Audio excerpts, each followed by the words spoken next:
vat of metal placed in a containment tube, and you would cry, but the air, it's changing, condensing, it's getting hard to breathe. Outside the tube, your mother watches on in silence, raising no hand to help you, and your father looms beside her, angry and waiting. Both stand as statues, watching watchers on the wall. when a Viltrumite goes mad by Nephis. Like He does good work. Can't swim. You're fading, falling away. Alright, so The light starts to dim as you crunch on the floor. You, an infant baby, snuffed out so quick. What a shame you think as you fade away. Watching your parents see you there, not lifting a hand to help you. But I only just got here, you think as the light goes out. I only just got the air stops. Sudden step. One moment you're being tortured like no other, and the next, you're released. You raise up your eyes, and you see the tube has been opened, and your father stands in front of you, with a smiling mother beside him. The doctor smiles too, and as you lose consciousness, you hear the words, "He is strong."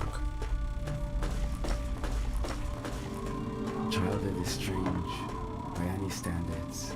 You're taught the history of your planet, Viltrum, host of kings and conquerors. The history teacher smiles in the classroom as he speaks to you, doesn't he? What is Viltrum? The classmate asks him, and the teacher looks up at you all.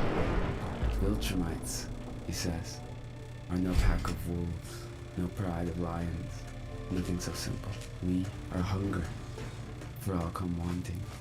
We are shelter, for those who bend. We are not chosen by prophecy, divination, or any god. All we have, we wrenched from the claws of lesser races. Not out of pleasure, but for the good of mankind. We found those starving, crying wretches in the far reaches of the outer world. War-torn, disease-ridden planets with nothing but grief, sorrow, and sadness. Those lost sheep. And we offered them shepherds, protection from the wars that assailed them, healing from the plagues that slay them, Captain Cosmos. to guide them through the storm. You take a breath. You're in awe of your people. What a legacy to live up to. The teacher looks down the room, staring right at you. In Viltrum, we rule all. In Viltrum, we do not yield. We do not bend. In Viltrum, the world bends for us. He looks around the classroom. I'm not hearing you, he says, and your classmates say it with him. In Viltrum, we rule all. In Viltrum, we do not bend. In Viltrum, the world bends for us. History, classics, literature, math, art, all live to glorify the Empire. And as you study it, remember there is nothing in this world stronger than the fruits of your ancestors' labor. And as you learn these things, the art of war, the quickest way to incapacitate, the politics of the galaxy, you meet someone, a fellow student, tall with dark hair. You call him number 8, and tell him your name, number 5, for you both haven't earned your true names. So these will have to do. And in the nights, those few offhand moments in between training and study, you play with number 8 in the hidden sands of Viltrum, flying through trees together, hiding from each other, racing through the shifting waters. Peace.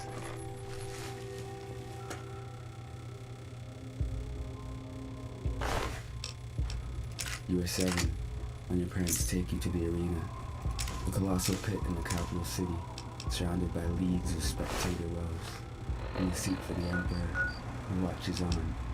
You will fight here, your father tells you, to earn your badge as a warrior. To failure, you ask? To death, he replies. And you nod, and you learned long ago that arguing, resisting, isn't worth the struggle. The crowd roars above, clapping like thunder with superpowered hands, legs thumping in anticipation, drums matching the sound of your heart. And so you enter the arena, ready for war. They finally test all you've learned. Bring them out, you whisper, then shout. Bring them out. In front of you walks number 8, shivering in fear. Your blood drops as you look to the Emperor's box, and you fall to your knees. Please, please, you ask him, please. But no response comes, and the onlookers sneer, because in Viltrum, there is nothing so disgusting as a bent knee. Get up, number 8 tells you. They'll only make it worse. And you stand, and look across at him. his legs shaking. He was never a fighter, not like you. You face him now. Number 8, you say. I can try to hold back. He blitzes forth with the strength of a mountain, and only the long-trained balance in your legs keeps you from falling. His eyes are corded steel, gone are the quivering of the legs, the shaking of the hands, the uncertainty. Here now is a warrior, flying towards you like a hurricane. You exchange blows with him as the crowd roars on in approval. Unseen tears well in your eyes as you go blow for blow beneath the quivering drums, the shaking heat. Finally, a show. Yes, number 8 is strong. Yes, his blows land with the strength of boulders. But there was no single chance on this earth that he could win. You knew it when you were born, because the doctors said that you lasted in that pressure tube longer than any child they've ever seen before. His body is banded steel, but yours is an unseen carbon, twisted upon itself to perfection. Your ancestors have been waiting, praying, mixing, in order for something like you to come to fruition. The Viltrumite, to rule the rest. The Emperor. You look upon him with pity. He thinks this is a fair fight, intended to pit two friends against each other. But you know the truth. He's not a fight. He's a door set in place for you. And as the Emperor looks down on you, he bids, he forces you to open it.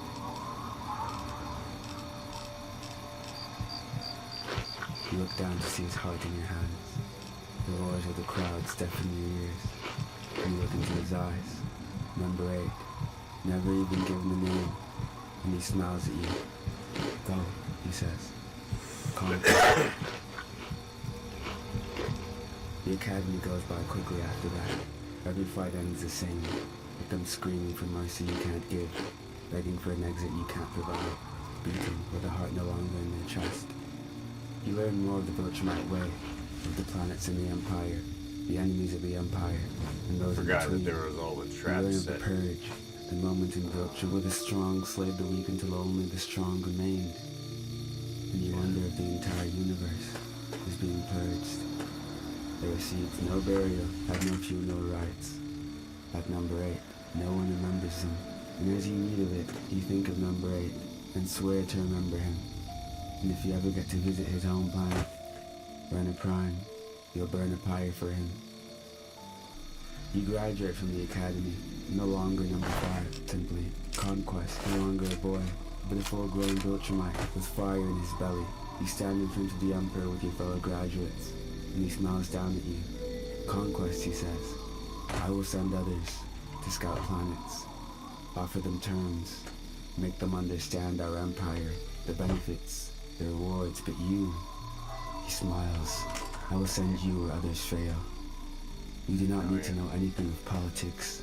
You will be my mad It's dog. right there. And now I set you loose about the Empire. Go, he shouts, make true the name I gave you, and conquer.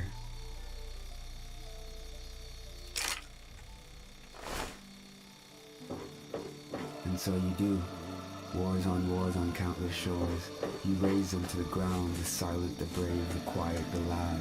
Those who resist, and those who come peacefully. Because when they send you, they've already condemned you. You are no negotiator, no speaker of peace, no leader of men. You are the Empire's blade, the harbinger of death, the silent kiss in the night that brings about eternal sleep. Some call you base, an animal, a godless slayer, but you don't see it that way. After all, from Viltrum to the Ashen Isles, when men see your figure in front of the setting sun, they pray.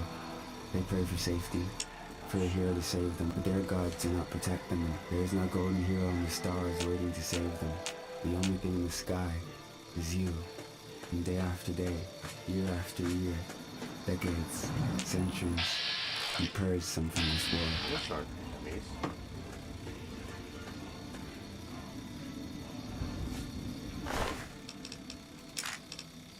Raxa, purged, you apply. Centauri, purged. Titus, purged. But Duma, Insigni, Pentis is stalled. You stand in front of the Emperor. I bowed. For 1,000 years, you say, I've done all you've asked. Purged, plundered, reduced creation to ash. If you would beg me pardon, I ask you to let me rest for a time. The Emperor looks down on you with his hawk eyes. Rest, he says. Do you know how long I worked to make you, boy? You look even further down to the ground. How many races, how many trials I went through to find a specimen like you. All this for you to stand before me, Agral, the solar ruler of the known universe, and ask for rest. Look at me. You stay looking down. Look at me. The room thunders with the sound of his voice. He's powerful, you think. More powerful than anything you've ever seen. But it wouldn't be... No. You look up. You will rest, he says, when your bones float in the void. Stand strong, my child, because I have a task for you. You are to breed, because I need more conquerors. And your eyes go wide. Which planet, you ask him. Rena Prime. You descend like a falling star, down on the planet of your childhood friend, Rena Prime. After all these years, you don't know what to expect, but it's beautiful. Verdant greenery surrounded by clear waters and vibrant shores. Well, is everyone... What did they tell you? In the palace, and you fly toward it. The family must have gotten to them in the Beautiful. Damn it! But they knew you were Wait a coming. minute. You land in the palace entryway to a dozen kneeling soldiers. This has to... Dark-skinned, like number 8. And you nod as you walk between them, and the soldier shows you to the throne room. And you look up at the colossal scarlet I can't throne take that. and the figure on its seat. You have no words. Bite marks They're on their all around necks. Viltrum. It's true, That's the but only strangest after thing seeing I've ever her do heard. you know what it is to be called a woman. Oh, She is Starlight, unlike anything you've ever Next seen time- save for their stellar explosions. You walk toward the red-haired woman in front of you, and she smiles. Hello, Conquest. She reaches out. Thank you for blessing us with your presence. You nod. I'm told you know my task here. So soon, she replies. I'm a busy man. So I see, but two busy men eat dinner. You stare for a moment, then nod. Follow me, busy man. She leads you to a velvet walkway to an elaborate dining Already set coming within now. palace, with strange foods you've never seen before. You sit down, and she sits across from you. Eat, she says, and you look down and take a breath. What a shame. You could smell the poison from outside the castle, but this close could give you a migraine. You look at her, and eat it. Eat it well, eat it all. And she watches you, smiling. And after you've finished, you sit there, perfectly fine. And she sighs. You know, don't you? That I do. She snaps, What? and arches appear over her head, crossbows primed at you. Do you really want to do this? You ask her. She holds up her hand. You are a pig, she says, from a race of slavers.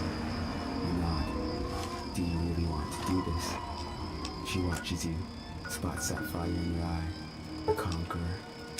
And her arm Tries to trembles, say, what? and she places it down. You stand up. I'll be back tomorrow, you say. I expect a more pleasing welcome. You fly off into the night. The next day goes well. She welcomes you into the throne room, and then the room fills with poison, and you spare her. The day after, swords in the walls, and you spare her. The week, the month, the year, axe and ray, plague, needle, saber of light. She tries to kill you in all sorts of ways, the creative woman, sparing no effort, no expense to rid the world of the monster known as you. And slowly but surely, you come to admire her for it. A strange thing. To fall in love with a woman trying to kill you, but her resilience, it inspires something inside you. And so the night comes, and she meets you in that throne room, and the room fills with a new poison, and you stand in front of her, perfectly healthy. Enough, you say. I knew one of you once, a boy Viltrumite, but he had your skin, your hair, and your eyes. I'd like to build a tire for him, if that's alright. She looks up at you. Is this a trick? She asks. Rest assured I do not need tricks. And she nods. Very well. Follow me. You watch the pyre burn with her, tall and grand in the sky, and the flickering sparks dance in your eyes, reflecting the feeling that you felt that day. She looks upon you, seeing the grief in you. I'm sorry, she says to you, even as she holds the dagger to her back. You smile, and it breaks on your skin. Me too. And you fly away. The months go by quickly, with her, Leah, creating new ways to kill you, and you sparing her every time. Something about this game has interested you, peaked at the depths of your soul, and after the assassination fails, you talk with her, of her home, her customs, her past, and slowly, the attempts get worse, more repetitive, and when they stop, You are in love. She smiles at you the day your firstborn son is born into this world. There is no pressure to you waiting for him. Instead, the welcoming mother smiles down at him, and you struggle to contain the joy on your face. Hax, you name him, because she told you it meant 8 in her language. And soon, a second son comes. Really? And you name him Rex. And the nights you spend with Leah, Hax, and Rex, they make you new. No longer the conqueror, the weapon used only for battle, but the husband, the father, the king. You're happy. Happier than you've ever been. So happy, in fact, that you ignore it, and your wife sneaks away in the dark some nights, doing God knows what. And you couldn't care less, because she always comes back in the morning. 4 and a flat. And you Okay. love her for it. Alright. The night is quiet, save for the howling dark. You look across the other side of the bed, and Leah is gone. Alright, you stand up, and head for the children's rooms. And you frown, because they're gone too. Stop. You find them in the hangar bay, preparing a ship for departure. And you stare at your wife, watching her. Leah, stop. She keeps packing, ignoring you. Stop. They'll be 18 soon, she says. Viltrumites in all but name. I won't let you take them. I won't let them be tools in your war. I won't let them be like me, you say. And she freezes. If you're a good man, she says, the man I saw at that pyre, then you let us go. You stare at her. Do you trust me so little, you ask, that you would think I'd let them live my life? She looks upon you shocked. Stay with me, Leah. I promise you, I'll never let them take my children. The next day, you take your sons to the courtyard and teach them the art of war. They are your offspring, and because of that, they are more powerful than most other Viltrumites, but that won't be enough. They need to be conquerors if they want to stop them. You train them in weapons of death. You teach them the weak points of a Viltrumite, the back of the neck and under the thighs, and you teach them the histories. Not the false history taught on Viltrum, but the real history. The history of colonization, of imperialism, the slavery that the Viltrumites have enforced since the dawn of their emperor. A history that you, your sons, Leah, and her people will end. They learn quick, and you're grateful for it. Because the years go by, and it's a rainy day when the Empire comes to run a prime. You stopped replying to their summons long ago, and they knew something was happening. And so as the sea of Viltrumite soldiers parts in front of you, you stand in front of the palace beside your sons and your wife, meeting them with steel in your eyes. Hey The there. eyes of the conqueror. Thanks for not And the attacking soldiers us. of Viltrum parts Most in people front of don't you. tolerate And the man walks out. As Emperor Argal steps out in front of you. We were on our Cloaked way in to the fur of Underworld, his fallen but we foe. couldn't make it past the super Conquest, mutants. he says calmly. So now we're just going to Did you find forget our your own place in name, the wasteland. worm? Your eyes float to the ground, but Leah catches your chin and lifts them up. You nod toward her, grateful. Our armies don't It's a need city to of die today, ghouls. you tell him. It's the only place in the Only one wasteland of that us. belongs to our He kind. smiles and nods. It's hidden inside the Museum of Just so, History. he replies, and takes off his cloak. A good stretch before an extinction. You scowl then, with the rage of a burning sun, and walk toward him as the armies make a circle around you.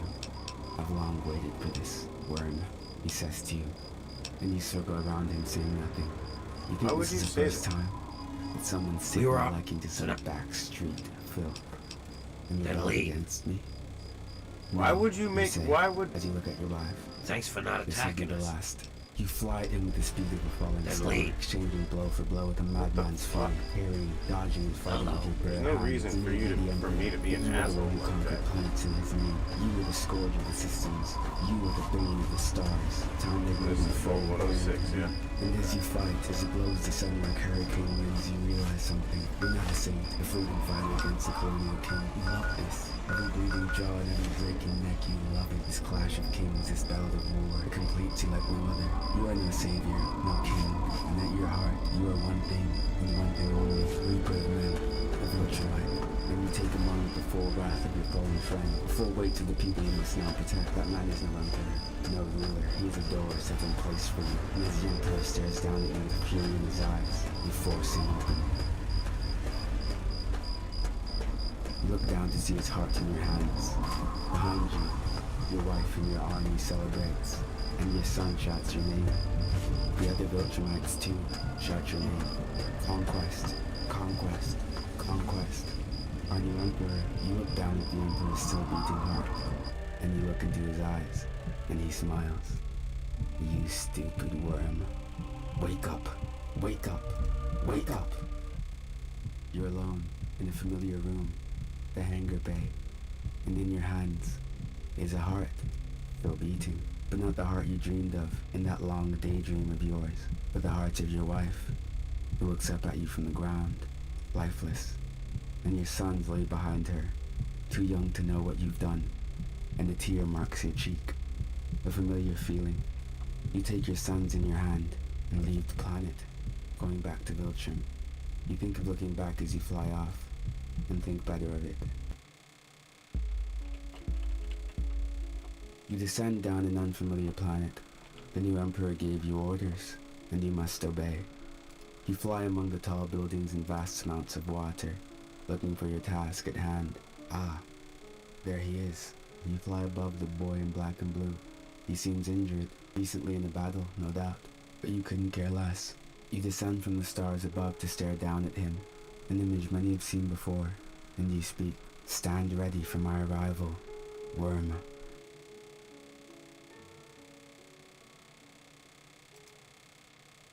That was a story inspired by Conquest from the Invincible series.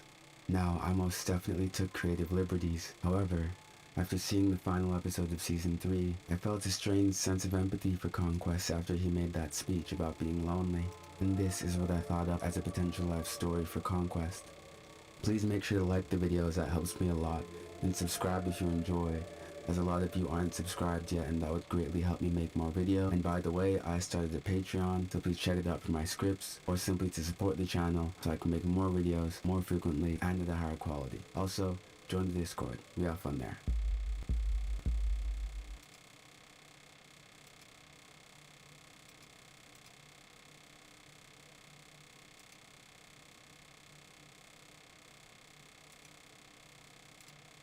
There's a pizza shop that's run by one man.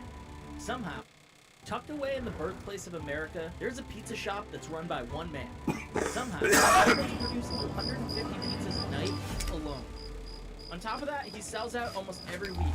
People come from all over the state, and oftentimes, they'll order their pie days ahead just to make sure they can get one. So, how is this even possible? Why does he do it alone? And can the pizza really be that good? We're about to find out. So I'm in Plymouth, Massachusetts, and I am freezing, but I'm heading to Edge Pizza to meet up with Chef Aaron to find out why one person would sacrifice so much time and effort just to make a pizza. Meet Aaron, the culinary genius who's making some of the most hyped pies in New England. He's here 5 days a week and has become somewhat of a local celebrity. I asked him how he manages time, and his answer was shocking. You actually have a full-time job, right? Yeah, I work as a physical and occupational therapist, so I'm fixing hips and knees and shoulders and stuff all day, and then coming here and feeding people at night. feeding people at night. So, I'm not sure when he actually has time to sleep, but I do know that these pies look amazing. And he sets himself apart from other locals in the area by specializing in Detroit-style pizza, which has a signature square shape, and when the pie's put together, it's layered cheese, toppings, then sauce, which is different than how most pies are assembled. So why Detroit-style pizza? I mean, we're in New England. You grew up in New England, right? Right. My family is Sicilian. Okay. They came over from Palermo. Sicilian was a natural progression for me to make something big. So when the Sicilians came here at the turn of the century to work in the factories in the auto industry, they would work on the factory line, and they would use these pans for like extra parts and nuts and bolts. They'd take these pans home, and they would cook their Sicilian pizza in it. So their cheese just ended up kind of caramelizing around the edge, creating that lace edge. Which to me is the best part for a pizza. I love that like crispy lace at the end. Oh my With all god. this hype around the pizza, I wanted to see what goes into actually making it. First, it starts with the dough. So that's our dough that's going into the pan. So I just make sure it gets into the pan because when it sits overnight, it's going to puff and spread out and it's going to flatten. Okay, cool. So you just want it to kind of be even across? Correct. What's in the dough? Flour, water, salt, yeast. That's it. Just keep it simple. Yep, 4 ingredients. So how long Can did I it take even you to fucking- figure out the dough ratio and how long to let it sit? I started out with 40 doughs in my first day. All right, I'm going to do 40, see how it goes, see if anybody will buy any. We sold out in a half an hour. Like there was a line out the door. That's insane. I'm like, oh, we're gonna need a bigger boat. yeah. You're gonna need a bigger boat. And then they get a cover, and then they get to hibernate overnight. Normally when you see a thick pizza like this, you expect it to sit really heavy and be really dense. Detroit style pizza is the opposite. It looks the same as those other types of pies, but it's actually super light and airy.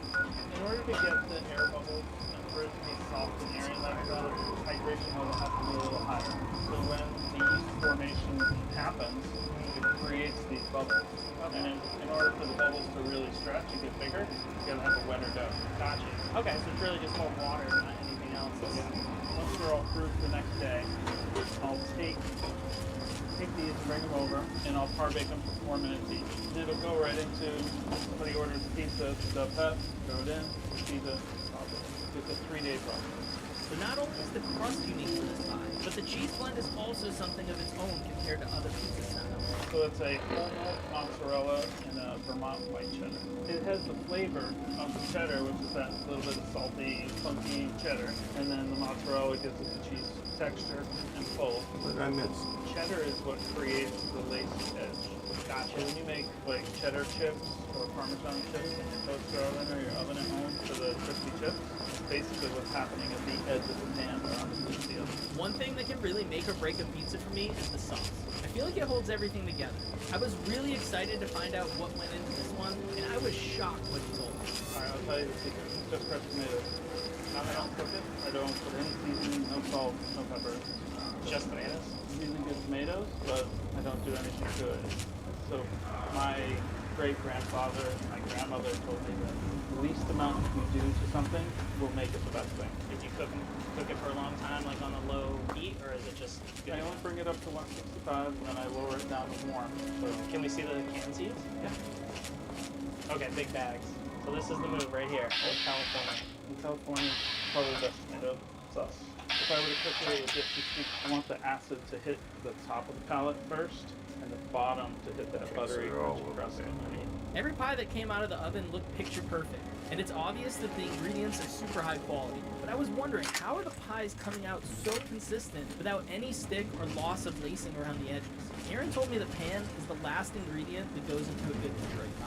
The pan does it all. It's not just how easy they came out. Yeah. You just let the oil goddamn. build up and season the pan. Kind of like a... Get the fuck up there, The more man. you use it, the better it gets. Watching Chef Aaron and his process, it hit me. He never had any traditional culinary training. How did this sports medicine therapist go from zero experience to making some of the most sought-after pies in New England? About 12 years ago, I had gastric bypass surgery. I was 365 pounds. When I lost 160 pounds of that, I started cooking because everything I needed to cook, it had to be perfect. Like, you only eat a little. Right, yeah. I that started makes sense. perfecting every single recipe that I did. Yeah. I just got really good at cooking. When did you open? So, opened in the middle of the pandemic. Yeah, a lot of places were closing left and right. So maybe this is the opportunity where I can make something successful by customizing it to the restraints of COVID. So, take out online ordering, minimal seating, low staff. That was what was being required to operate a restaurant. If you had a big restaurant with servers and no one could go in and sit, like they all folded. So you started it 3 years ago, but you already had a regular job. What was the process like when you actually got it going? So when I decided to open my own restaurant, I invested in pans, 40 pans, and a Subway bread oven. And that's what I cooked in for a year before I scaled up to a bakery oven like this. What do you I was need? doing 12, I could only do 12 pizzas at a time. So I was able to customize my point of sale. So when people are ordering, it made it so people couldn't order a whole bunch in one period of time. If they tried to order all at 4:30, the next 12 pizzas would be bumped to the next time frame every 15 minutes. Oh, wow. I was never overwhelmed because I was never making more than 12 at a time in that oven. And the place that I was able to use, a friend of mine gave me an opportunity in a small building inside of his restaurant. It's called Off the Grid and Sandwich, formerly a homing pigeon coop. It was maybe 200 square feet. My little Subway oven, 200 square feet in a former pigeon coop. So you took it over and made some pizza. I had stuff going into it, you know, ducked into the doorway. Once I'm in, there's like a little window. I picked up the pizza. Was it hot in there? I mean, yeah, Really hot. imagine you were baking. No AC. With the humidity here in the summer. Yeah, Too, middle of July. How does it feel to be like, I literally started my business in a pigeon coop, and now I'm here, and you know, you've got customers coming in regularly. Like, what's that like? Well, when I think about it that way, it's pretty awesome. One of the main reasons I love cooking is when people like what I've cooked. Yeah. Or when they say, best thing I've ever had.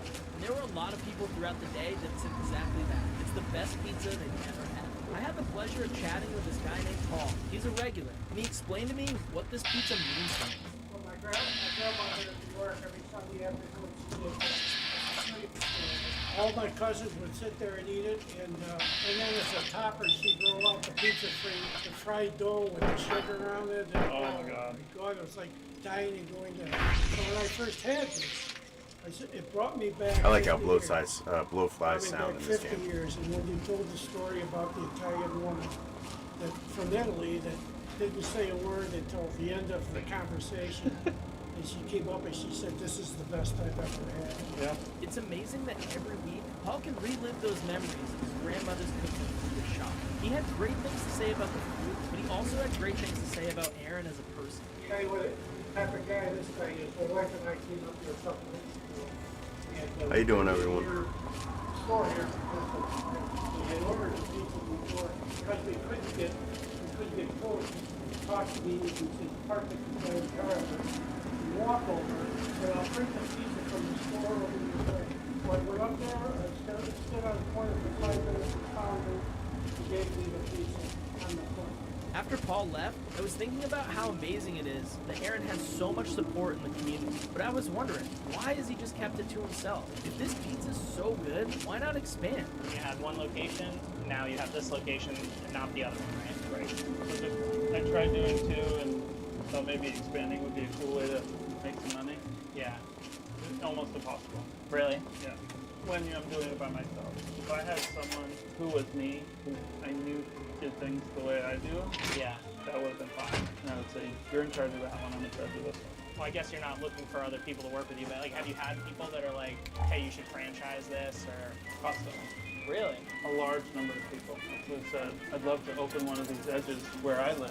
Would you ever be open to that? And you're not doing it? I'd say, you can, I just don't want to be involved in it. Yeah, I think that's great. How come? What's your reasoning behind that? You know, you just want to have control, or? It's the protection of the brand. Like I if I had respect that. someone and they're on the other side of the country and I don't know what they're doing, they can make my restaurant look bad if they do it wrong. I love that you care so much about your brand. Like, how have you set your mind there versus, you know, other people that are just like money, and that's it. Every pizza that I put out, like the way I cook, making sure that every piece that you eat is perfect. Are they going to open this box and take a picture of it? And once they're done eating it, are they going to open their phone and review it? And that's what I go for, is like that reputation. Around here, everything's word of mouth, everything's reputation. That's how it's built. Thank you. I'm a coach. There are people that live on this street, this main street, they walk by and go, oh, do you recognize that? Yeah. There are other people who come from Rhode Island. There's a guy who comes every week from Tiverton, Rhode Island. Oh, wow. Just to get pizza here.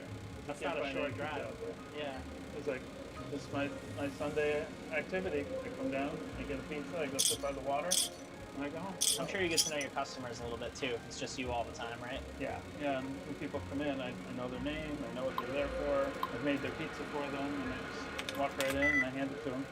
Hey, Russell, it's all ready for you, buddy. Yeah, wow. It's been like nonstop since we walked in here. We got here the second they opened, and people are just in and out, in and out. Aaron's certainly done a good job building his brand and reputation, and he's also done a great job building a system that helps him get these pizzas out with consistent quality. I watched him make pies all day, but is this something that I could do? I wanted to try. Put it in a blank. Alrighty. This is our cheese in. That's all of our toppings. The cheese first. So how much do you weigh it? You just kind of know how much you should put on there? I usually do the breakfast. Okay. I make sure that, like, see, I didn't get enough. Yeah. So I can always go back some more. The key is to getting it close to the edges first, and once you have that in place, then you can kind of just fill in. Start off. You might have done too much. You actually have just right amount. You think there's a little bit more here? Yeah, you could probably do another little squirt. All right. Look at that, first shot, almost nailed it. All right, how much pepperoni would you normally put on? I usually put a handful. Put them in order or anything, or you just throw them on? If I try to make it too perfect, it comes out looking perfect, and it looks like somebody else's. So I like it to be nice little and rustic and artistic. So you go in with the toppings, huh? Yep. I always think of this as the equivalent of a large pizza. What's your favorite pie? My favorite one right now is the Mark Truffalo. It's got like a garlic cream base, a ton of mushrooms. I finish it with ricotta, herbs, and a drizzle of truffle oil. So what kind of mushrooms are you using? I just use white pepper mushrooms. It's our garlic cream sauce. It's like an Alfredo. All right, let's. So they both go in the oven over here. We cook at 500. Can you fit 3, or should I Yeah, go? 3's good. Yeah, and that's it. Since the pizza was in the oven, we started chatting about his building and how it was built in the 1700s, only to find out the story of what this place used to be is even more crazy than when he opened the pizza shop originally in a pigeon coop. It's an old one, right? Yeah. It's one of the originals. 1726 it was built. 1726. 300 years old.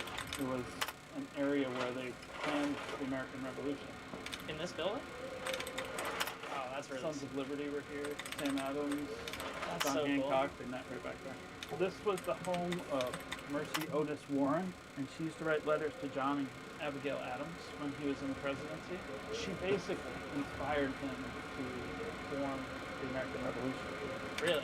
from all of it. Right out of this little area. These timbers are original.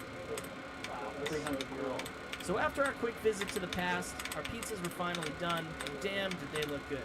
You cut first and then sauce? Cut first. Okay. So I do Yeah. it in thirds. So there's this line, And then right up the middle. and then the middle.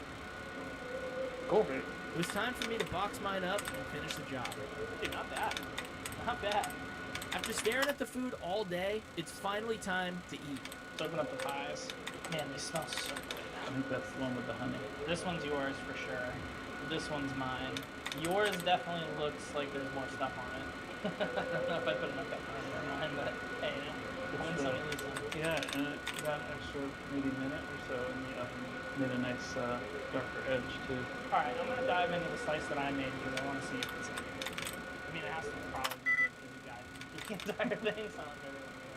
The cool thing is, I don't know if you can see it on camera, but you can actually see the air pockets in the dough. Alright, let's go. Damn, is that good? You're right, that sauce tastes like you had been working on that for days. I mean, you've been heating it up, obviously, but Did you get There a we piece go. of the edge yet? I'm saving it. So this is the lacing that we were talking about. Well, it's interesting because it's not like super greasy like a lot of other pies can be. Like, it doesn't sit heavy after you eat it. Right? That's I it. feel like a lot of That's people- it. You see Ah! acidic, but a little sweet, fresh tomato. Do you think Taking that all like, your you fucking cooking sugar it yourself, bombs. like is there a reason that the quality stays the same? Yeah, I mean, it has to go out first. And I'm your usually the one mentats. that hands it to somebody. If I open the box and it's not right, I ask them to wait a few minutes and make another one. And people usually fold out. Yeah, and it's rare that happens. The other part of it is, like, this is our menu. It's 16 items on it. If I were to start adding sandwiches and chicken fingers and french fries like a lot of pizza places do, I would be way overwhelmed. And the quality would go way down. If I'm going to do something, do it perfectly, do it right, have a small menu. You're definitely gonna do it better than me. I can already tell by looking at the slice, but I want to try to put on here. Oh, that's a game changer. Damn, there we go. Here we go. Mark Truffalo. Shit, dude, this is legit. Avocado is like just cream. It's like a really thick cream. So that ricotta is made by a company called Grande. They do a whole milk ricotta that I've not been able to find anywhere else. That crazy amount of mushroom you put on actually works really well because the mushrooms kind of like crisp up. Almost like you made a pizza before. It's my second rodeo. So where do you see it going next, man? I mean, you think you'll keep it small forever? Is that the goal? Yeah, my goal when I first started it was to build this brand and build it to a point that people want to buy it. So I'll end up selling it eventually. Yeah. And then move on to the next thing. Aaron definitely has something special here, and after tasting his food and spending the day with him, I think what makes this place operate so well with one person comes down to 3 things: passion for food, incredible systems in place, care for the customer and the community. Like and subscribe for the next one.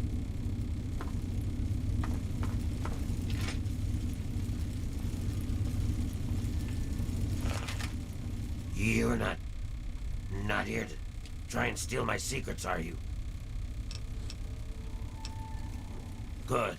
I was afraid I was going to have to abandon my lab here. That would mean starting all over again.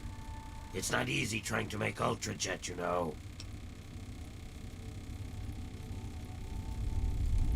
I suppose you could say that. Ultrajet is almost double the potency of Jet. Perfect for ghouls. Jet barely affects us, you see. Only trouble is, it's almost impossible to gather the ingredients together. Say, you might be able to help me with that. It takes 3 things to make Ultrajet. 2 of the ingredients I got plenty of. The other one is a little harder to find. Sugar bombs. I distill it down to its base contents and add that to the formula, then presto, Ultrajet. For every box of sugar bombs you bring me, I'll pay you 15 caps. So, you in? Fair. Nope. Good. So, what did you bring me? Good.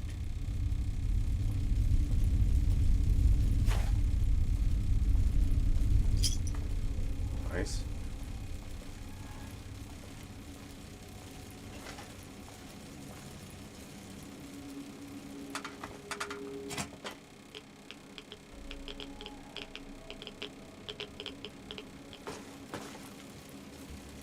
I really you're back and a break good into there.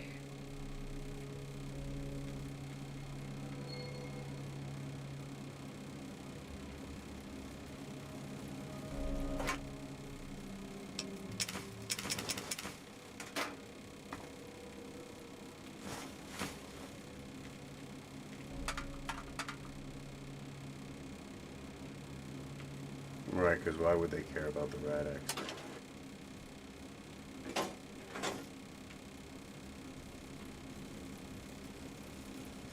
You're back.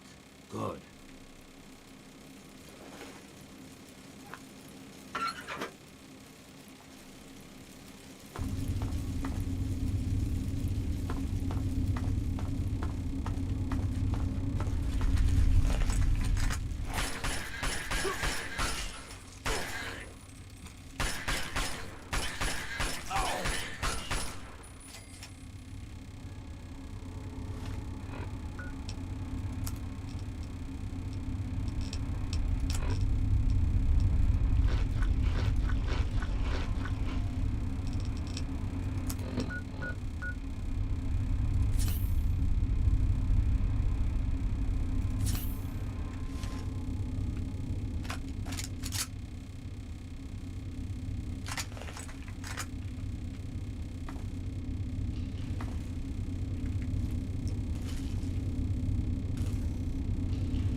All my equipment is ready. Just need some sugar bombs.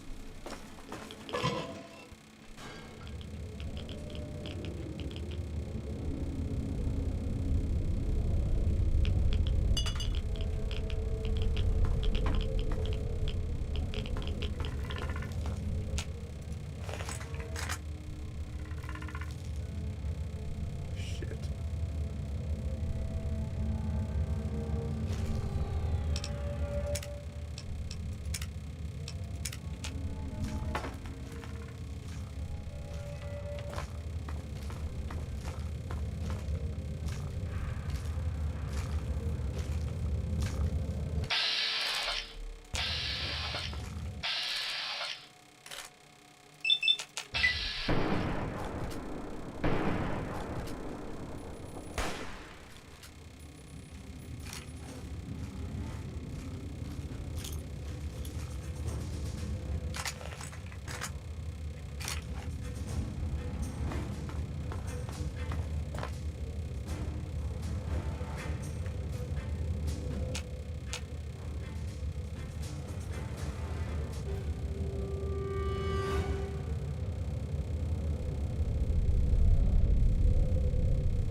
It's alive! The wasteland is reborn!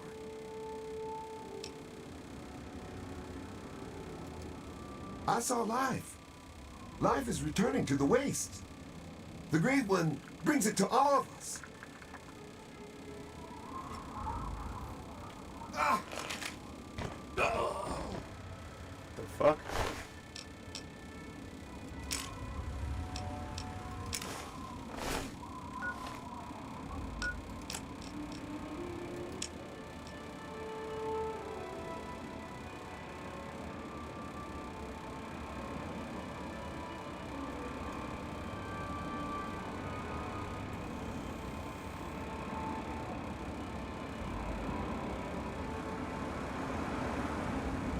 Okay. Sweet. This is where you go to meet Harold.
Whoa, whoa, slow down there. This area's off limits to everyone but the family. Where the hell do you think you're going?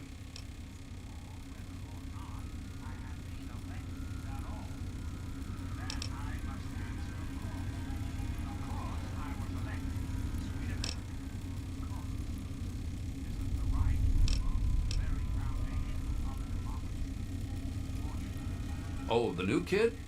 Yeah, Vance said we should be expecting someone soon. You can head on in, but I would speak to Vance first if I was you. You can find him on the mezzanine overlooking the common area. This lovely hole in the ground is Meresti, the headquarters of the family. We are a badass gang, and we don't take shit from nobody. We also don't like nosy assholes who creep around asking too many stupid questions. Fair. Just... Oh, come on. Pay more attention to what you're doing. Seriously? Now and forever. We're apart now, you and I. But don't be sad, America. The Enclave is working tirelessly to rebuild this great nation. So you don't have to. Oh, it's you Doing it again. This is What's John up? Henry Eden signing off.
From the mouth of your president, John Henry Eden. Straight to your heart. even think of breaking. Old minds are like old horses. You must exercise.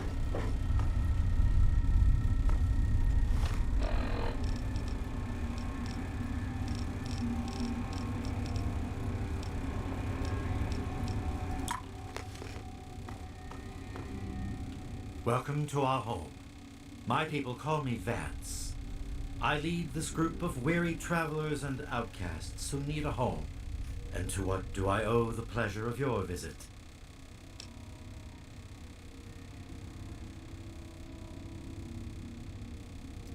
What you see before you is the last bastion of hope for the downtrodden and misunderstood. It is a sanctuary for the oppressed and a beacon of faith for the tyrannized. We are the remnants of society, cast aside like the clean-picked bones of a hunter's feast. I led my flock beneath the sun-baked sands of the wasteland to keep them safe and teach them my ways. Men of science would call us cannibals, eaters of human flesh. Society labels us as monsters, demons, and the unclean.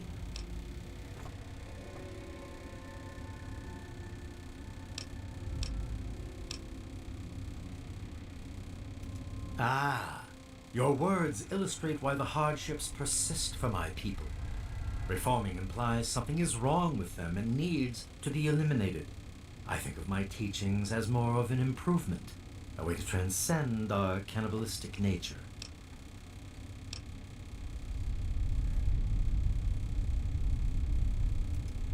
Your open-mindedness is very rare for a human. I find that fascinating.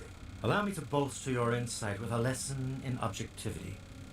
I say we are no longer cannibal, only consuming the blood of our prey. What would that make us in your eyes? Then that is a mystery you will have to solve on your own. In ceremony, each member of the family must speak one of the laws. It is theirs to remember and to enforce. Perhaps from these laws you can discover what we are. Return to me when you are ready.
Oh, come on now, Vance.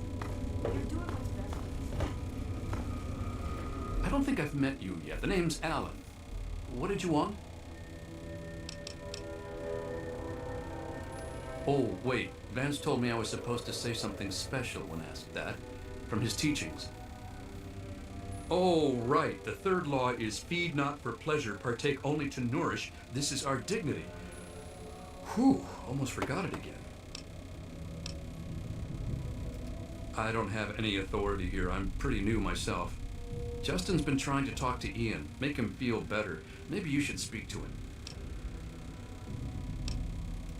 Well, anyone that Vance takes in because of their special problems can be part of the family. Guess I'll...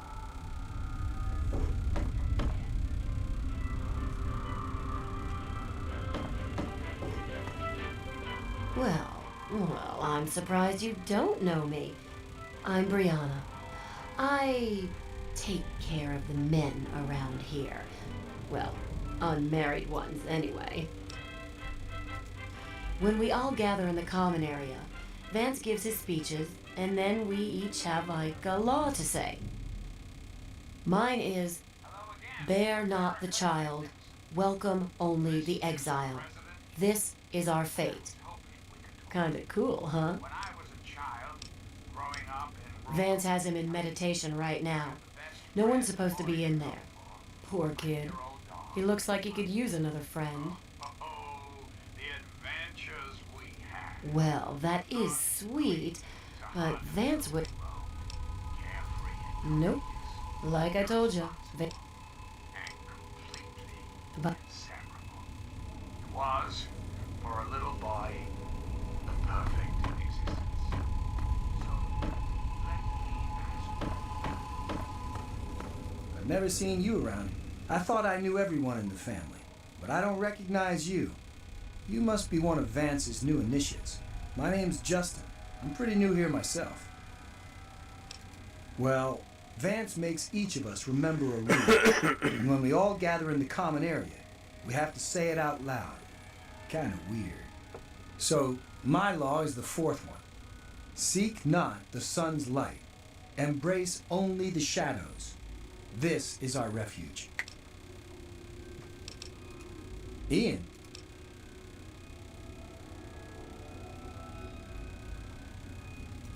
It's outsiders. Sorry.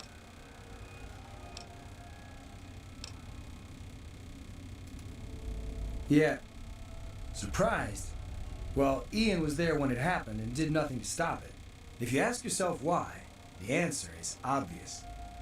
He belongs with us here. He's one of us. Don't deny him his rightful home. No, just that Vance said...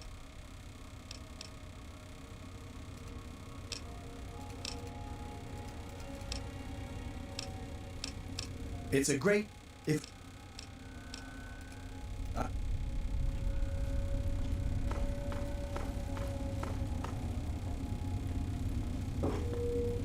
I don't think we've been properly introduced. I'm Holly, Vance's wife. Each of us is required to speak one of the laws when we hold our ceremonies. I say the first law. Feast not on the flesh, consume only the blood. This is our strength. I'm afraid Vance has him in isolation. He's a good... You don't think he's already messed up? We pulled him out of that shithole town just in time. Like I said, it was good talk.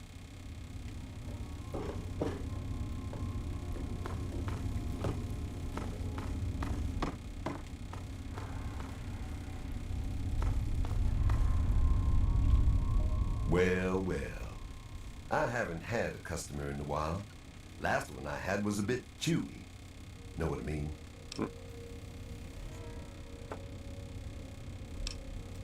When Vance stands on that balcony and starts mouthing off like some kind of preacher, it makes me want to puke. But if I want to keep this place stocked, I gotta have his permission. So I learned his fifth law. Kill not our kindred. Slay only the enemy. This is our justice. Pretty silly if you ask me. Do I look like a fucking babysitter? I don't know where he is.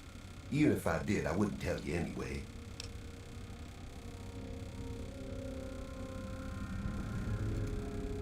That's me. You don't like it? Ian.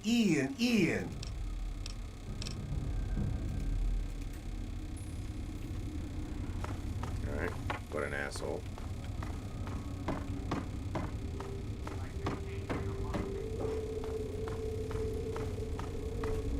Is that it?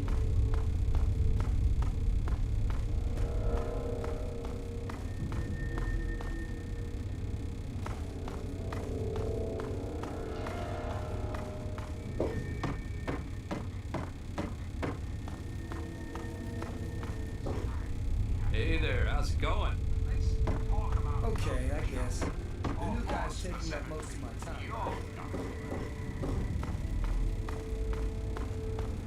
Welcome to Mystra. You wish to speak to me again? Indeed. Tell me what you've learned from the law.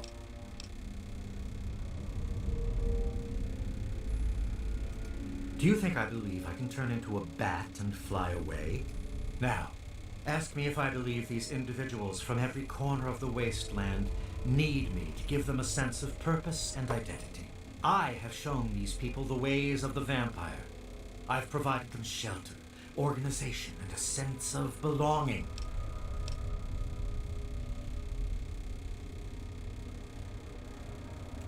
Now, I have reined in their cravings and taught them to eat not of the flesh, but to drink of the blood. Most importantly, they have a family. A place where their quirks are tolerated and understood. Ah, yes, my newest charge. What would you want with him? Then a part of his human family still remains? Even more of a reason he needs to remain in isolation. Ian is at a critical moment in his life right now. After all that occurred in Erafu, he is scared and confused. It would be ill-advised for me to allow you to speak to him while he decides what he wants to do.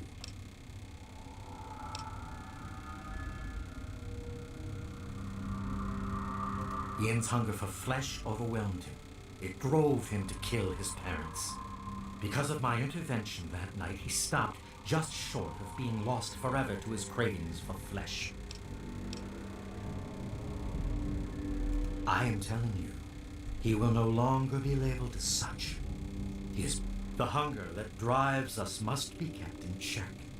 It is one of the most difficult things to teach. Ian lost control because no one was around to guide him. His own family was alien to him.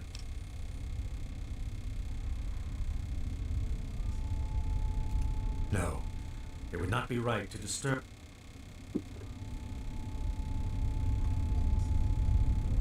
Hello again.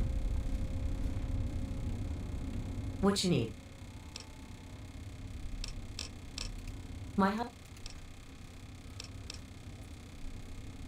It was good talking to you.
the clock to return this country to greatness. All you need is a little patience, a little faith. Until next time, this is your president, John Henry Eaton, signing off.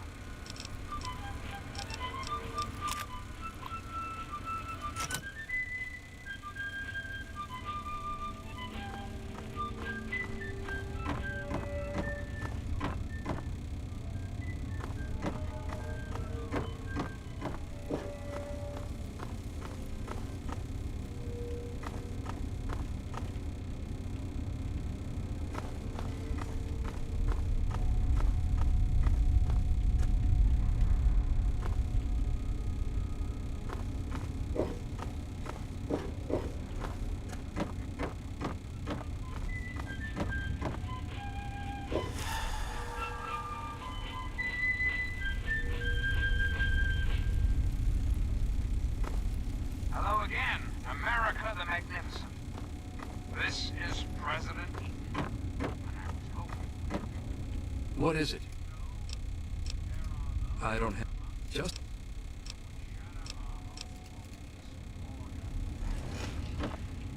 These radical now. Please don't take Ian away from us. They Hello? care about America.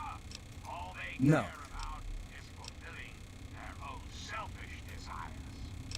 Let's take a tally of these adjectives, shall we? There are, of course, It's a great... those anarchistic ruffians who roam the wastes, preying on any and all. You wish to speak to me again? I had always... It appears my fears were ill-placed.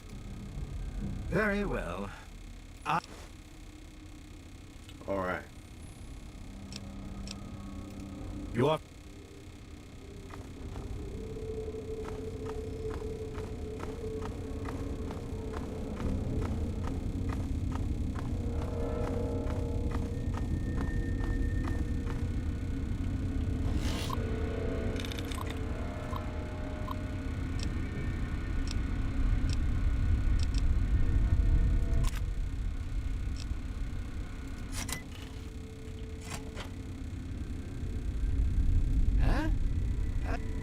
What do you want?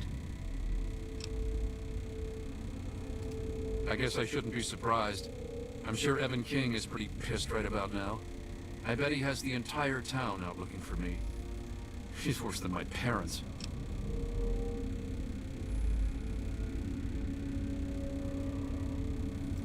You think I don't know that? You think I don't know what I did? Then you must think...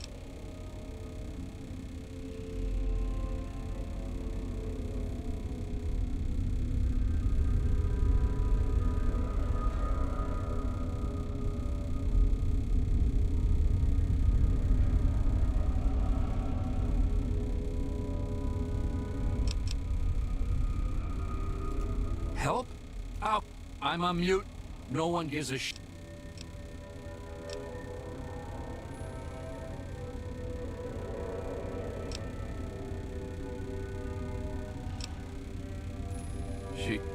She really misses being home. I think I had it all wrong. I shouldn't have come. Please, tell Vance I've made my decision. I'm going home. I'm just gonna gather my stuff together and say my...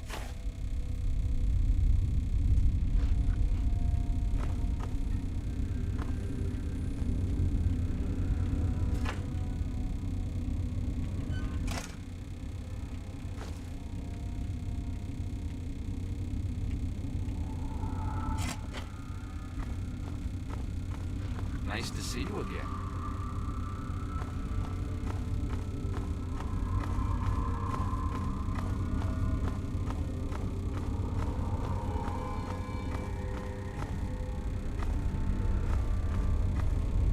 I trust your... I am quite interested.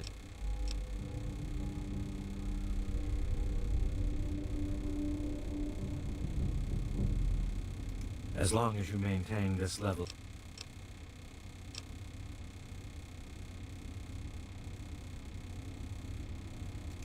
Curious.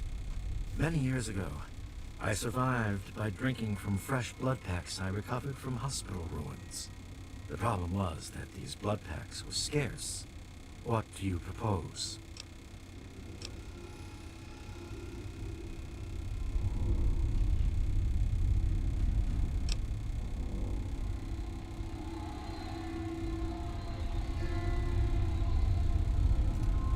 Agreed. Please, take this proposal to Arafu. Speak with them and then return to me with their decision. I thank you for showing me that your kind can be trusted after all. It is a lesson I will not forget. Now, what of young Ian? Tell me his decision.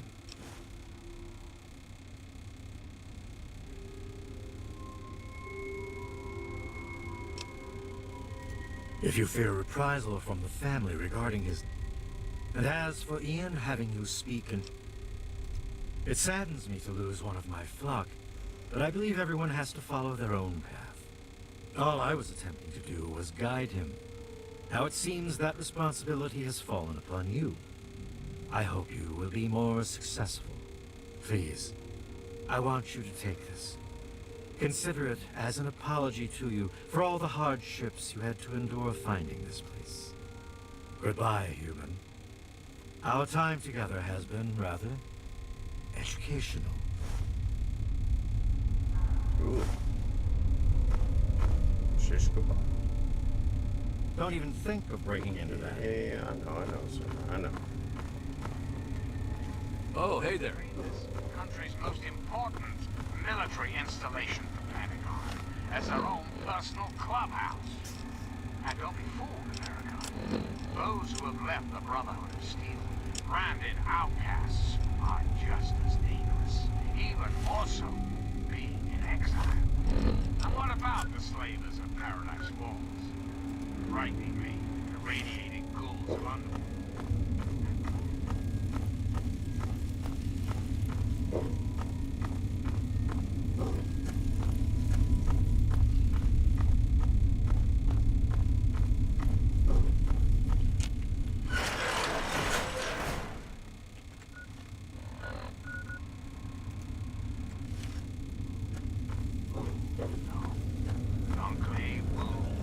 Oh, it's you again. What's up? And prosperity.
There he is, the hero of the day.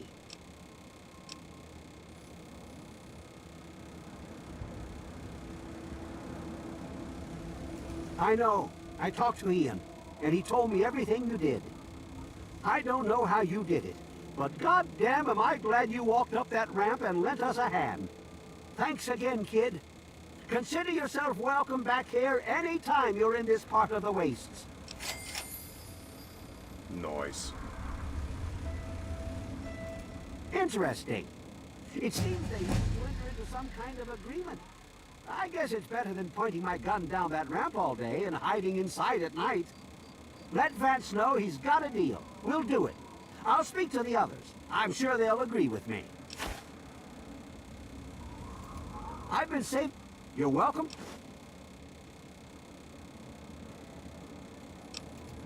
Come on.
Hey.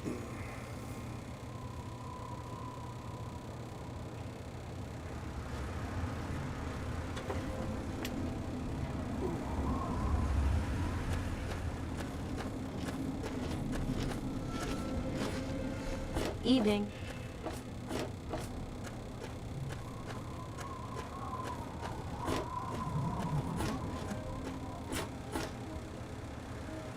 Yeah, you need something?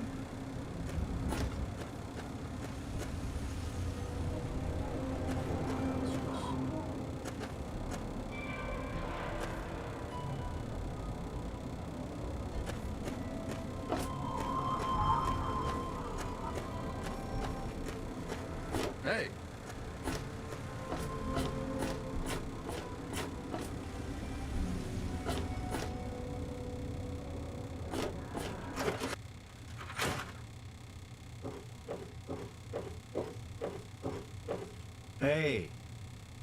Hey. Hey. Nice to see you. Everything okay?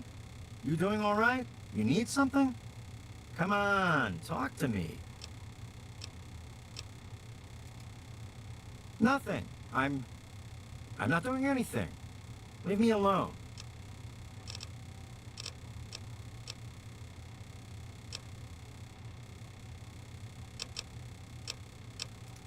Talk to you later, bud.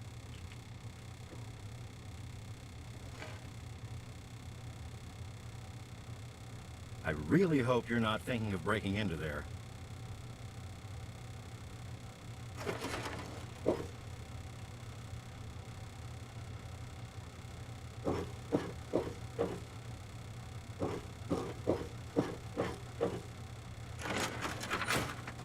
Yeah, you need something?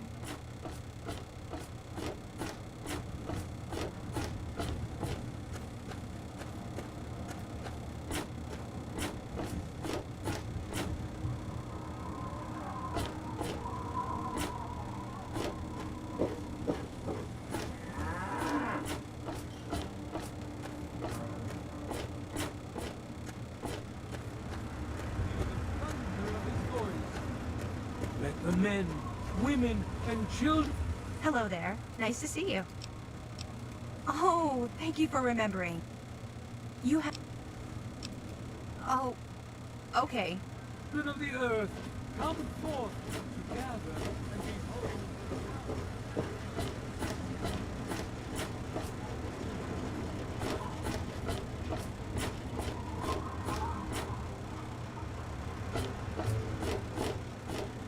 Where the fuck is my house?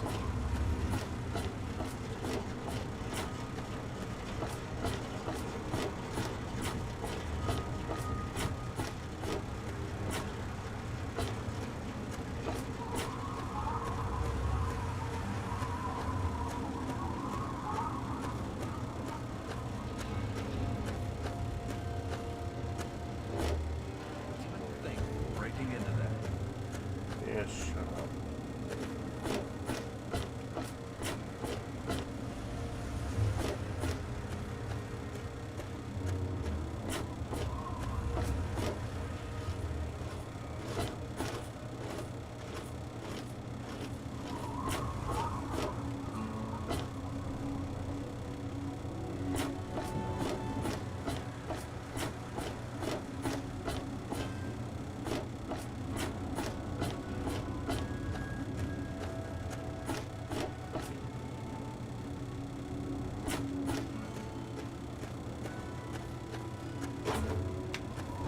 My house right there. It's right here, isn't it?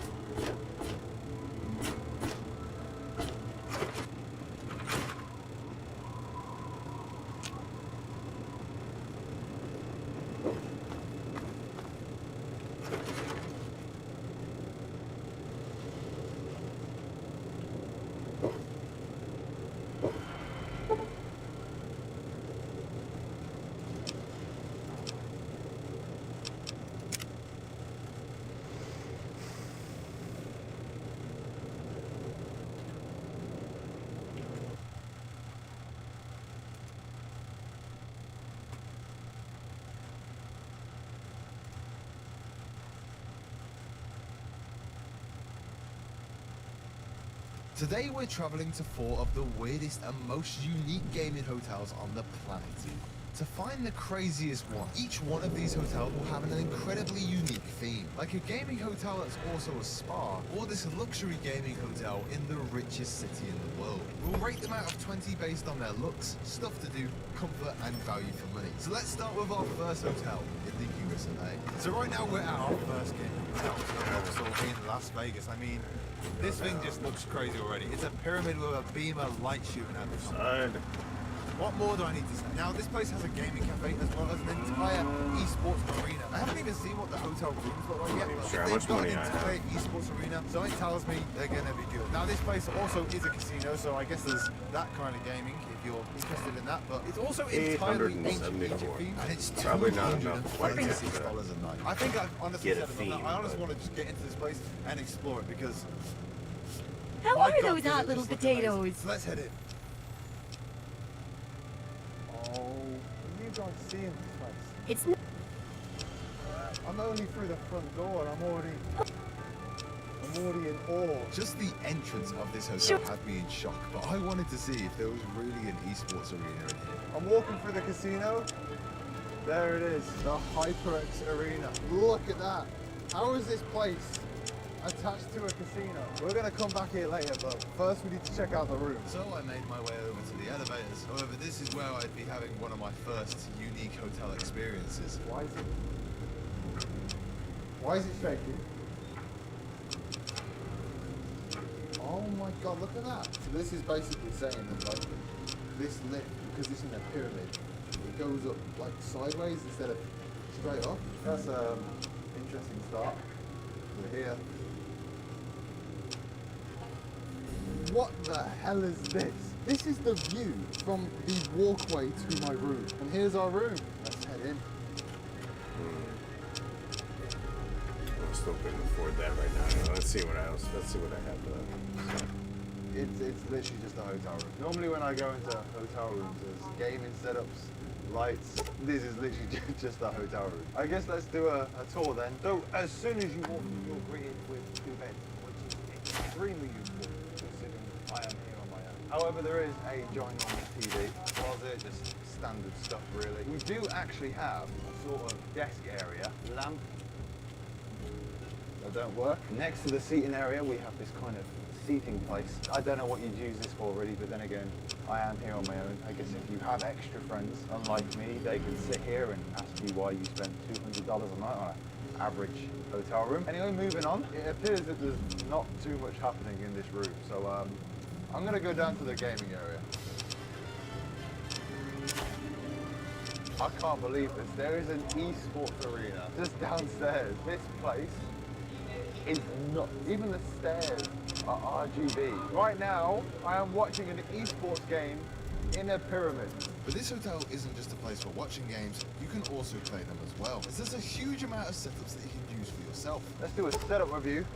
Chairs are incredibly comfortable. We've got our HyperX keyboard, HyperX mouse, Omen monitor. I mean, to be fair, this is the entire Omen right there. We've got some of the most powerful PCs ever, and we've also got HyperX headsets. I've been to a lot of gaming hotels. This is probably the most unique one. Hey, don't mind the smell. And this is I was our just... first hotel. But the unique qualities of this hotel don't just stop here. Inside this massive pyramid is a huge casino, if you're into that. 2 Starbucks locations, a load of restaurants, a huge theater, and even an adult play area. But as much as I wanted to go test out all that stuff, I was really here to test out the gaming aspect of this hotel. So I went over to the gaming themed bar to mingle with my fellow gaming boys and girls. I am walking about right now, and the conversations that I'm hearing just from all these different people is like, oh yeah, I've got a triple monitor set up, and it's not like the usual conversations that you hear in a hotel, but I'm all for it. This is my kind of place. But after a long day of gaming, I was ready to test out the comfort. What a day. There is so much to do here, but like I said, I am tired. So I'm gonna head to bed. I'll see you in the morning.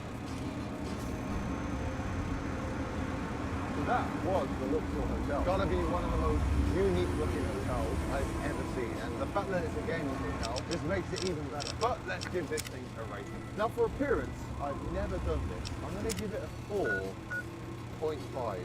I think the place looks amazing. The gaming areas are fully specced out, RGB everywhere, looks incredible. The hotel room though, it just looks like a normal hotel room. Like where's the RGB, where's all the funky gamer stuff? Now for comfort, I won't lie, bed was comfortable. I had a good night's sleep. I'm gonna give it a 4. But for things to do, however, oh my god, you could stay here for like a week and I don't think you'd be able to do everything you used to do here. It's gotta be a 5. And finally, for value, I'm going to give it a 3 because $236 a night is quite expensive. So with that score in mind, we've got to head to our next room. So I'll see you there. Still gotta come back and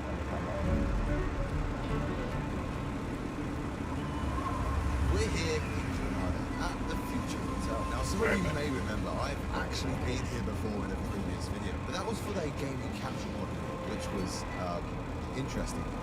Today, however, we're back to check out their deluxe gaming spa suite, which only costs $48 a night, which is actually somehow cheaper than the capture module. Surely with how bad my capture hotel experience was with this place in the last video, this room is surely going to be one of the worst gaming hotel rooms I've ever slept in. So, let's head in and see if this room is as bad as it should be. Oh my god. Just look at the hallway. It's not even morning. Welcome.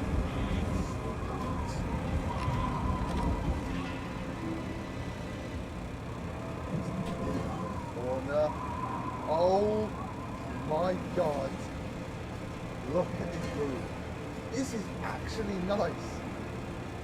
Oh my god. Look at the size of the TV. There's a fireplace. There's so much to unpack in this room. I think it's time for a room.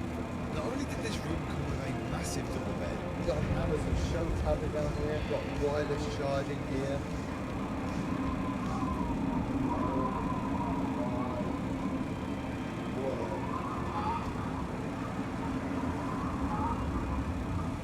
Look at the back. If the GoPro catch that, the toilet just opened for me as I walked up to it. It has the same smart mirror as well from the Capture Hotel logos. We put up YouTube on it. Oh yes! It even has the same tap where you can literally dictate the pressure of the water from a touchscreen. If you want it to be hot, if you want it to be cold, this is unbelievable. I didn't even look at the bath! Oh my god! How did I not see this on the bathroom? Look at the soaps in there! Strawberry, blue, Red Bull.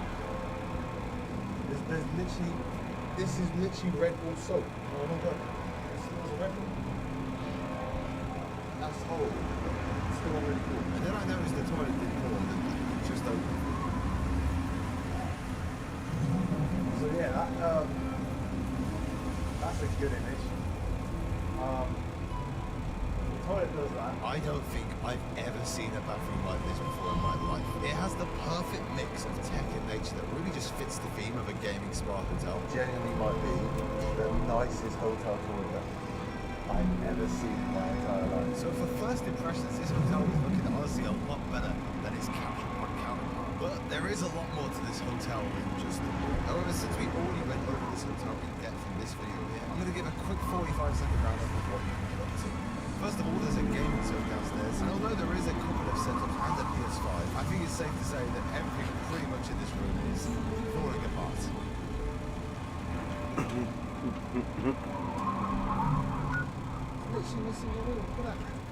The gaming setups are also pretty underwhelming, and the PS5 is literally chained down, which means probably at some point that someone's tried to steal it. That's good to know. Luckily though, if you are looking for a more premium gaming experience, nearby the hotel there is a gaming cafe full of incredibly crazy gaming setups that literally only cost about $2 an hour to use. Once you finish gaming, however, you can head down to the spa and pay the small price of $50 an hour to use it, which you can see is literally more than the price of your entire hotel room. Now this spa is pretty much a huge version of the bathroom you get in your room, and just like the bathroom, it does look insanely cool, but it gets extremely boring after 5 minutes. And it doesn't help that unlike the bathroom in your room, there's literally no tech to be seen at all. There's no smart mirror, no smart tap, and most importantly, no smart toilet.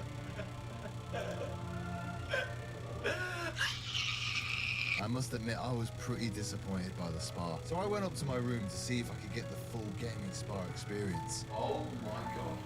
This is probably the nicest looking bath I've ever been in. However, my head is resting on a stove. And it kind of hurts. What's also amazing is whilst I'm in the bath, I can be watching the smart mirror. It is kind of relaxing, won't I? I'll admit it took a while to figure out how the bath worked. Oh, I didn't realize I did that. But once I put on some rainforest music and started relaxing, I was in heaven. This is the most relaxing bath I've ever taken. So before I go to bed, I was going to put like this ambient fireplace on, but then I realised there's like an actual fireplace here. Didn't know how to turn it on until I realised you have to take this off. Press a button, and once you press that, it actually starts blowing out this sort of like technical fire, I guess. I think I'm going to keep both of these on tonight. I thought about playing some of the games on the TV, however, none of them worked. Even if they did, it wouldn't have mattered because the controller that comes with your room comes with major stick drift, just like the one in the capture pod in town. So I just decided to brush my teeth and head to bed because I needed to find out how comfortable this bed was. Oh my god, what a night that was. Like I mentioned before, I've stayed in one of the capsule pods in this hotel and it was terrible, but this was amazing. Now, starting off with appearances, the room did look amazing, so I've got to give it a 5 out of 5. Stuff to do, again, you are in the centre of Granada. There is loads of stuff to do, loads of PC cafes, there's a gaming zone, which isn't that amazing, but you know, there still is a gaming zone. So I'm going to give it a 4, however, I would have given it a 5 if the controller and the games in the room actually worked. Comfort though, the bed was comfy, it was actually a really comfy bed, so I'm going to give it a solid 4. I got a good night's sleep, and for value for money, I am going to have to give it a 5. Like, how the hell was that room there cheaper than one of these capture pods? But I'm not going to ask questions, I'm just going to keep the score here now, and we're going to move on to our next gaming hotel. So with a score of 18 out of 20, the Gaming Spa currently takes the position for the best unique gaming hotel. As you can see, we are making our way to our next country. However, I was too embarrassed to do the sponsor segment on the plane, so I'm doing it here in a digital plane. Now, ExpressVPN is a service that helps you protect your online privacy and security by encrypting and rerouting your internet connection through secure servers, which makes it harder for people like hackers and internet service providers to track your online activity. Not only that though, you can use it for a bunch of other things, like using it to watch shows that aren't available in your native country. Now, at the start of this video, I was in the United States, and in the US, they have a lot of shows over there that just aren't available anywhere else. However, what I can do is just set my location to the United States, and now I can actually continue watching my shows that aren't available, like The Walking Dead. However, it's not just for Netflix, you can use it on any streaming app. And choose from up to 105 different countries on any device. And as well, there's extremely high speeds when playing videos in HD, meaning there's no buffering. So if you want to protect yourself wherever you are in the world and have access to pretty much any show on earth you want, you can access that by clicking this link here, expressvpn.com/Dantic, as well as scanning this QR code to get 4 months for free. However, it does seem that we are arriving in our next country. So let's head to the next hotel. So we are at our next hotel, Enhal in Berlin. Now this hotel is incredibly unique because it is a gamer girl hotel, and obviously you might be able to tell that I am not a gamer girl. So I have brought a professional gamer girl, my friend Jack, here to review it with me. I've seen the images of this place online and it does look incredibly unique. So let's go and check it out. Now, as soon as we walked into the hotel, we were immediately met with one of the most colourful hotel lobbies that we'd ever seen. Wow. It's really pink. But now it was time to check out our room, so we went into the elevator, which was somehow even more pink than the lobby. Obviously, we are, professional gamer girls. Of course, yeah. So we would know how good this room is. Obviously, I played a lot of Hello Kitty Island Adventure. Here it is. Oh, wow. It's very pink, isn't it? Oh my god, this setup's clean. There is honestly quite a lot to go over here, so we're going to do a cheeky room tour. First of all, we have a big, it's not really a double bed, it's separate, so Get away from me. But right opposite the bed, we have a big, beautiful TV. We've got some nice LED lighting around the side here. What channels have we got on here?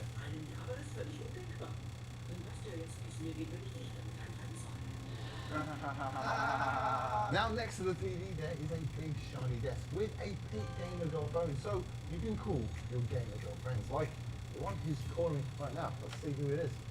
Hello?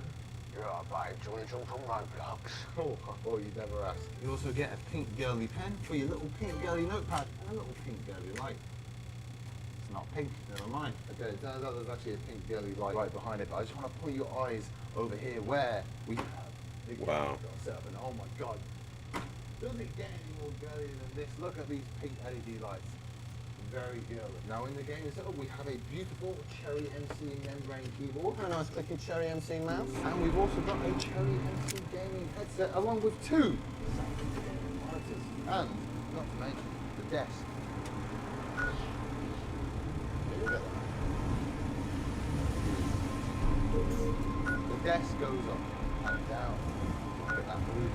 We've got some big girly curtains. Yeah, there's where Oasis is all the way up there. That's brilliant. I really feel that you should do. Even the mirrors are pink. Look at this. Oh, pink girly mug. Oh, Jack, we haven't seen the pink girly bathroom. Yeah, to be fair, yeah. Is it pink? It's pink. Look at this. The towel. Literally pink Gamer Girl towel. What's the toilet like? Toilet's not pink. That's disappointing. Despite this disappointment, we thought it would be a good idea to go check out what else this hotel had to offer. And pretty much as soon as we left the elevator, we were met with treats. Oh my god, there's free sweets. There's popcorn. This hotel's amazing. And as we explored even more of this hotel, we discovered this place had a restaurant, a spa, and a room that had something a little bit more special. Are we allowed back here? There's a gong?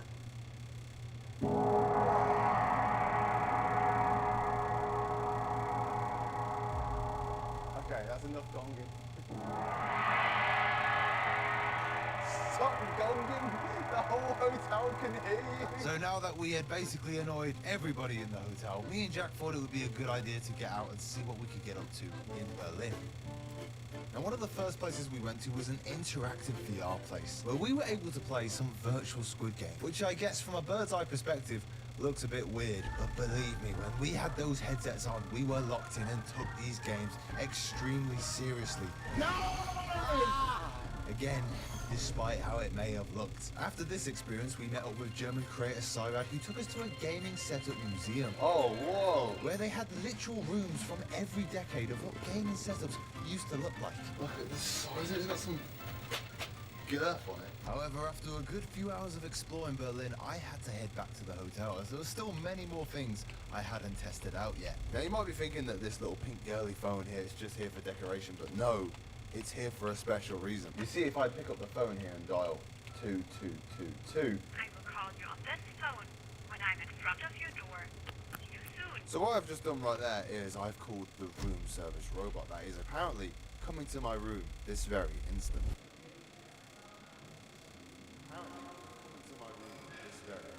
I'm just going to try it on the other phone, one second. Hi there, this is Jeeves. I'm sorry, but I can currently not come to your room. Okay, never mind. That was a little bit disappointing. I did want to try out this room service robot, but I guess we're not doing that today. One thing I could test out, however, was this incredible gaming setup, which looked incredibly nice and could handle games well. The only problem was it could only be used by one person. Oh. So Jack had to play games on his Steam Deck next door. Sorry, Jack. I've had a good night of gaming in this Gamer Girl hotel. There's a lot of things to do, and overall I've just had a very good experience, but now I need to get some rest because we are going to an even crazier gaming hotel tomorrow. But anyway, I'll see you in the morning. I don't know why I'm holding the microphone. I don't know why I'm holding the microphone. I need to turn it off before I get to bed.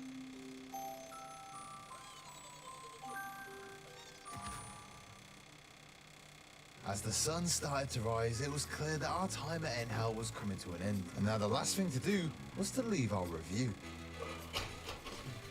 So, first of all, appearance, Jack. What are we going to give it for appearance? I think it looks really cool. I mean, it's obviously not our kind of aesthetic, you know, gamer girly, but it's got to be high. Pretty much everything in our room was somehow pink themed. I think it's got to be a 5. In terms of things to do, I've got to rate it quite high again. There was a lot. There was the spa, Obviously, the gaming setup. gong. 5 again. We've got to give it a 5. However, comfort, Yeah, it was okay. Yeah, I mean, you didn't even have a double bed. It was 2 singles pushed together. So we're going to give it a 3 for comfort. And finally, value for money. I feel like you get a reasonable amount for what you pay for. So, 3. So, a score of 16 out of 20. It's not a bad score, to be honest. it's decent. I had a very good Fair. time. However, I've got to go to my next gaming hotel, so I'll see you there. As we head to Dubai, the gaming spot is still in first place as the best unique gaming hotel. But will this final hotel take its place? Now, this gaming hotel isn't just next to one of the biggest buildings in the world. It's in one of the richest cities in the world. Dubai? This is the Rove Dubai.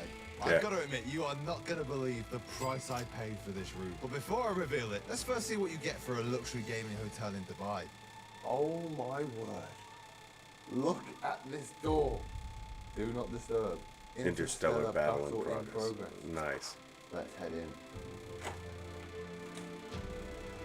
Oh my god. Is that the toilet? I do like that though. That is sick. Look at that. Oh my god. Oh my god. Oh, wow. How amazing is this? That's pretty nice. Damn. So immediately walking in, we've got a big TV. What looks like Sponsored a big... room. And over here, we've got the Razer gaming setup. It's all Razer themed. We got a Razer gaming chair, a Razer Damn. headset, Razer microphone. We got a Razer poster, Razer mouse, Razer keyboard. They're very committed to Razer. We'll go over this in a minute, but let's just have a look at the other stuff in the room. We've got LED lighting all the way around the room, as well as some other gaming themed lamps. The LED light work, it's not the best. They're kind of just stuck on, but it still works. This side of the bed, we've got some nice water. Let's see if this water belongs in the richest city in the world. Oh, wow, yeah, I mean, that's like the water at home. It's water. We've got some gaming artwork all around the room, like this one says game over, but they've put an L, so it says game lover. Very cool, guys. And over here we've got gamers never die, they just respawn. Wazda. But the thing I was most looking forward to in this room was its advertised view of the tallest building in the world. Where's the Burj Khalifa? I'm not even joking. On the advertisement for this place, there was the Burj Khalifa in view right here. It's not here. I've been catfished. Oh, I can see the Dubai frame down there, but I sort of have to push my face up against the window to see it. I can't lie, that was a little bit disappointing, but I'm sure the gaming bathroom is going to make up for it. It's just a bathroom. It is just a standard. It's nice. It is a nice bathroom. It is just a literal standard. Oh, there's a bidet. Hang on. I've seen a few gaming bathrooms in my time, and most of them tend to have some RGB elements in it. So to take this to the next level, Rove hotels, need to get some RGB in here. Now, being in the center of the richest city in the world, there is no lack of stuff to do. We ended up going to some sort of real-life Mario Kart racetrack, and obviously we had to play some Top Golf. Hang on, that's the wrong clip. That's better. Now, playing Top Golf is fun and everything, but realistically, we're here for the gaming route. So let's check out the specs of the piece. So, looking at the specs, this thing is rocking an Intel Core i7 11700K, an RTX 3070, 16 gigabytes of RAM, and it's got 2 terabytes of storage, which isn't that bad of a build, to be honest. It's going to be able to run pretty much any single game pretty well. Yeah. However, again, we are in the richest city in the world. I feel like they could have put a 4090 in there at least. For internet, we're basically getting 500 down, but only 20 up. 500 down is still good though. I'm a very big fan of Marvel Rivals right now, so I'm downloading that. It says it's going to take about 20 minutes to download. However, I don't play on mouse and keyboard. However, there is an app in Dubai called Kareem, which is basically, imagine Uber, but like you could do everything on it. For example, there is an option here called Quick Electronics, and when you tap on that, you can basically just get any electronic. You can get phones, mobile accessories, tablets, wearables, laptops, computer accessories, but what we're interested in is gaming. Let's pick this PS5 controller. I don't even have a PS5, but you know what, let's just see if we can get one. Oh wow, there we go. We've got a PS5 controller on the way right now. So whilst we wait for that to arrive, I went to go and explore the rest of the hotel. Oh my god, man. Got work pods. We got height adjustable desk. We got USB-C charging outputs. We got fans. We can control the circulation in here. I can literally change the brightness of the room so that, like, when I'm taking a video call, if I want it to be a little bit brighter, it can be. It seems like pretty soundproof in here as well. Like, I feel like the audio quality is like super good. Say hello to me. She can't hear me. This hotel also had a gym, physical games. I thought he had like his darts and ping-pong, wife and or a his little girl with him PS5 because he gaming had somebody area. sleeping with him. Speaking of PS5s, my controller. And it wasn't his buddy, I'm pretty sure. For the PS5 controller, yes? Could have been, Oh, but thank you so I don't much. think it was. Thank you. Thank you. Oh my god, no way. I can't believe that I was able to just order a PS5 controller to this hotel. It literally got here in about 20 minutes. Oh my god. I mean, I don't know why I'm saying oh my god. I knew it was going to be a PS5 controller, but there's just something inside me that goes, yeah, this isn't real. That was a good start. Now that I had my PS5 controller, I was ready for a night of gaming in the richest city in the world. And I gotta say, when it's nighttime and all the LED lights turn on, this That room does look really nice. shines. I don't know what it was, but something about this hotel was way funner to gaming than all of the rest. I don't know if it was because of the vibe of the room or because of the certain gaming peripherals I was using. But honestly, I had an amazing night of gaming. But eventually, I was ready for bed. Guys, I've had a really good day. I'm gonna test out this bed now and see if the comfort is any good.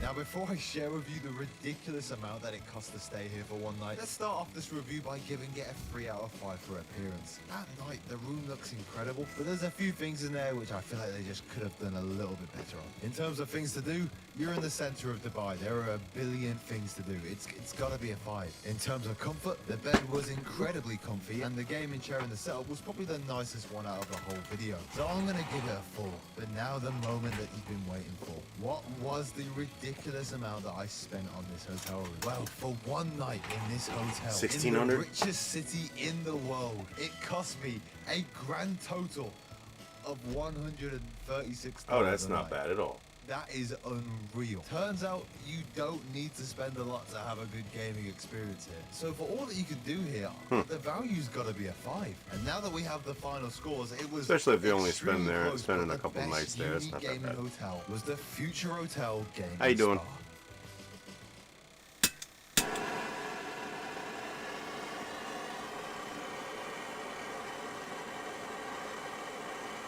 Alright, so let's see what the ship jester knew.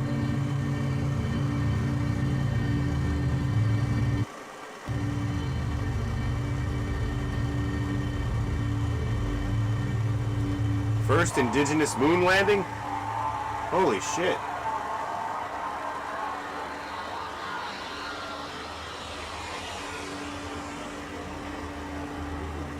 Challenges the firm international consensus to stop all nuclear testing. So again, I ask to join the 149 other nations that have already signed the Comprehensive Test Ban Treaty.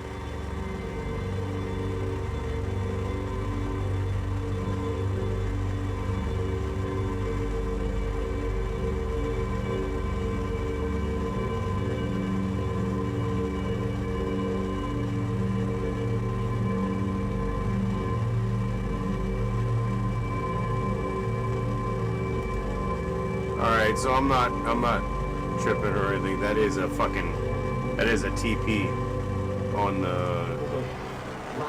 on the surface of the moon.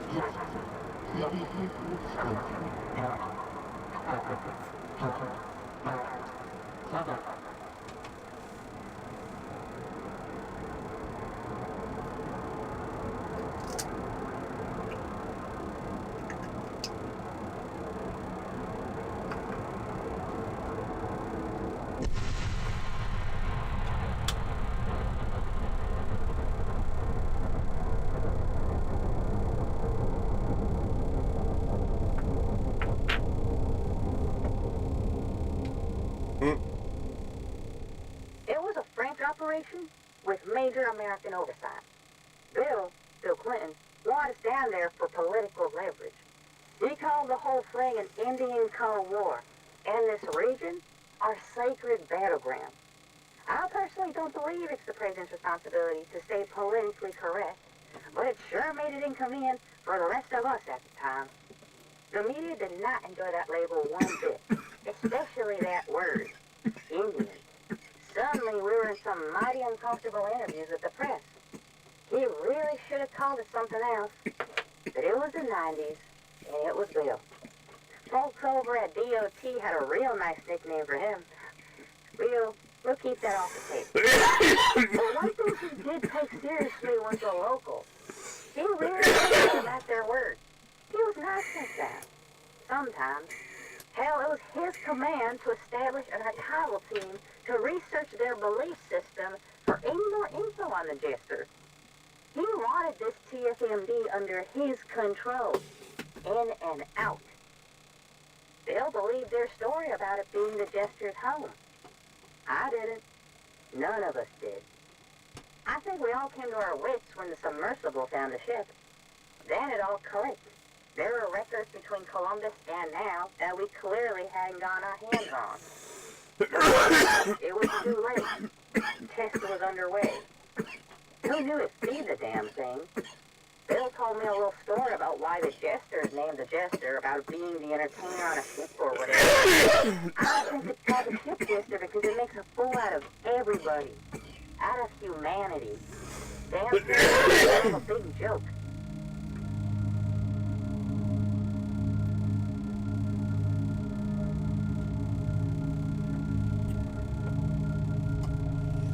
Oh.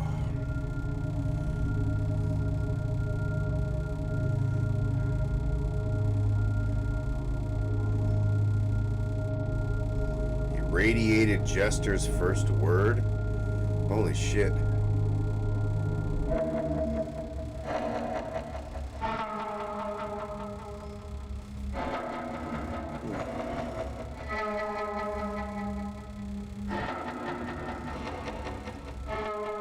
York pushes through Florida.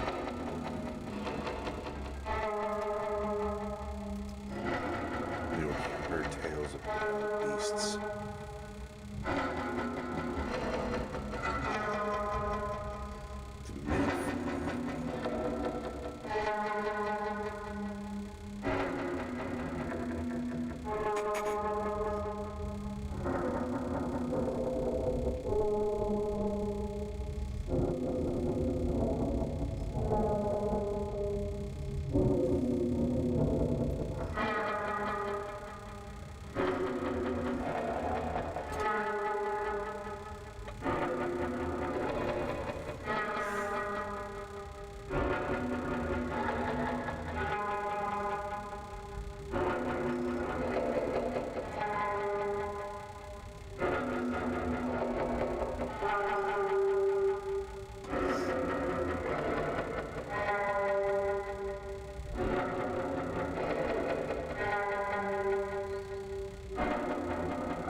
20,000 years earlier?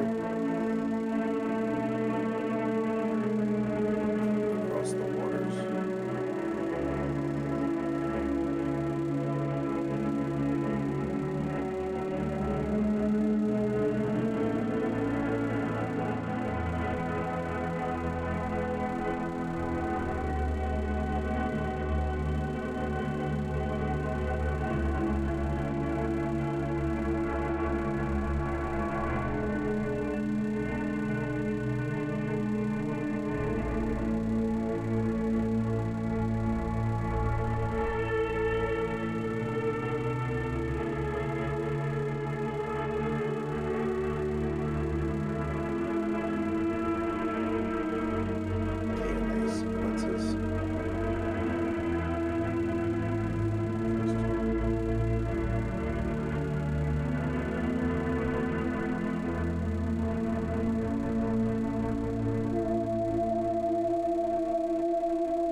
Okay.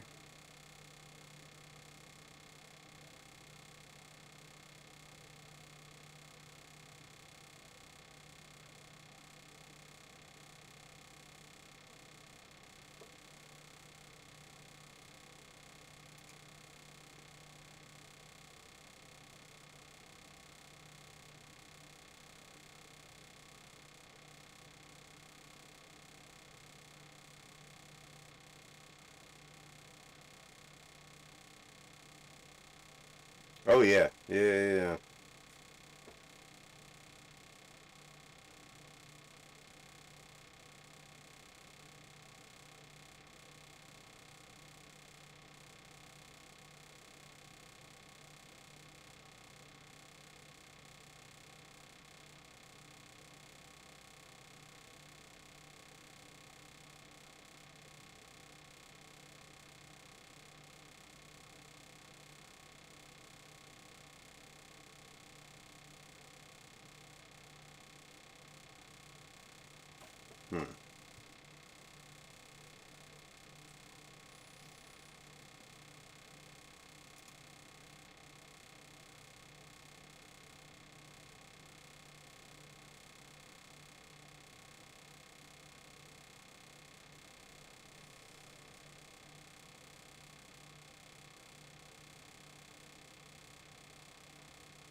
So wasn't back in the day, wasn't there? Weren't they trying to do something at the monument with the four presidents, the Mount Rushmore? There were like trees or something growing or something like that. I remember something.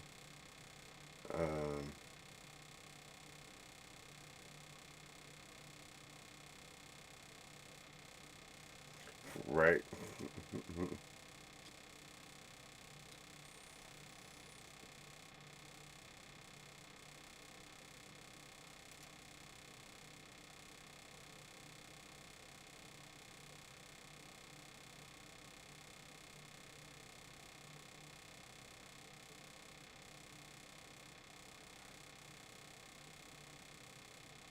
Like the new, yeah.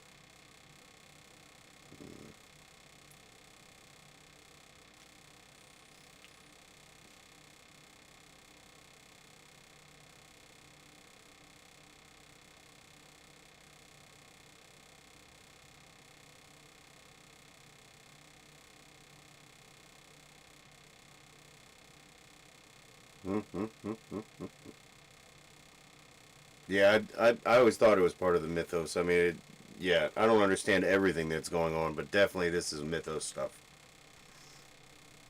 So that was What the Ship Jester Knew by Manticore. He's got a whole thing.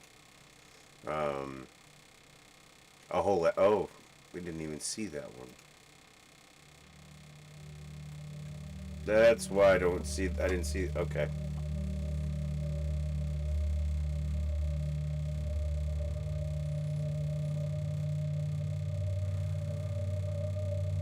So I didn't understand, okay.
40th anniversary again. Strange to see the four responsible.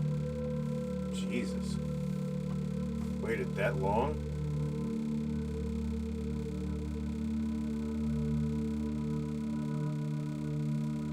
You waited 40 years to go get her?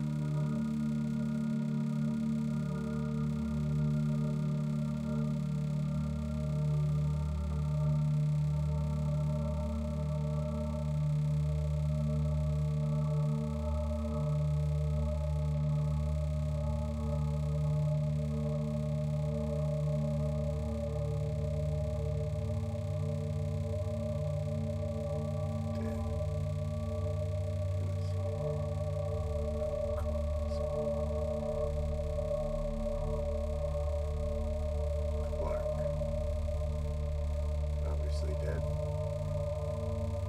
Missouri. Unknown causes.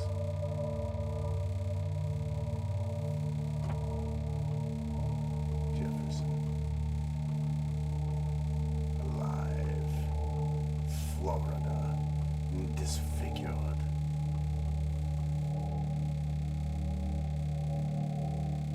Paper York. Alive. Florida. Worshipped.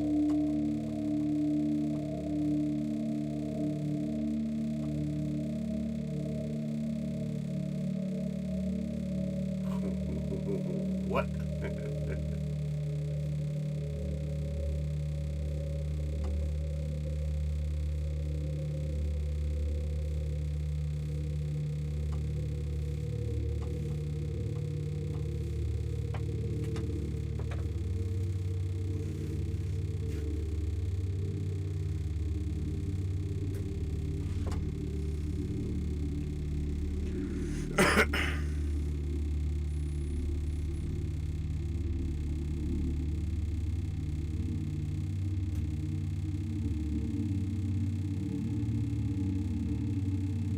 York has a nightmare about paper York.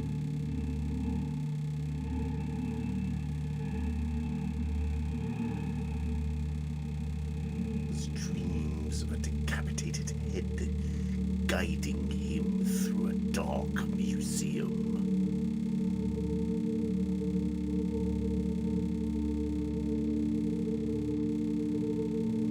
The head stops at a painting on the wall titled King York of America.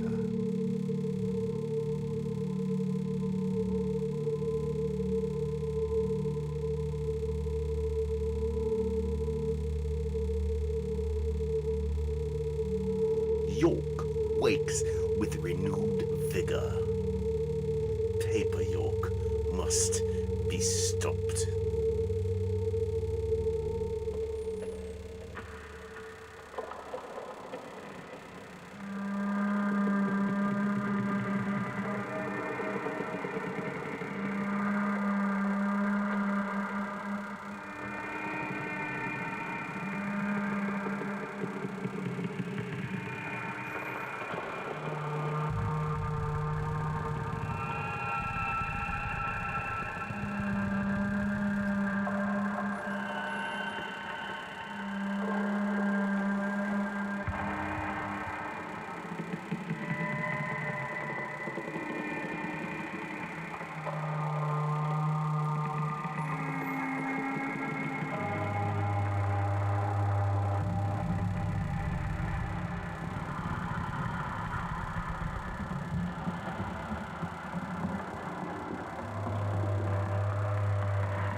Century later, Maze Machines acquires the rights to all photographs of Paper York. Maze.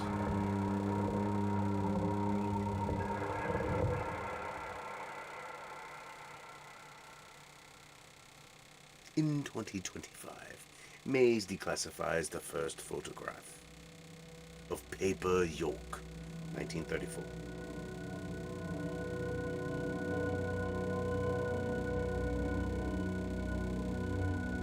Oh, shit.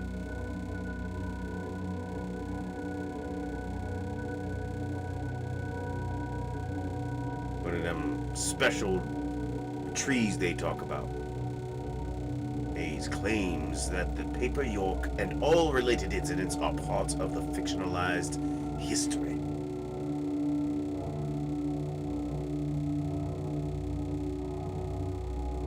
They have yet to elaborate.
Members of the U.S. Consumer Product Safety Commission want to know about the mandatory recall of all personal computers. Personal computers may pose a risk to American lives and infrastructure. Companies vending your computer at a local highly respected collection center. Your safety is of the utmost importance to us.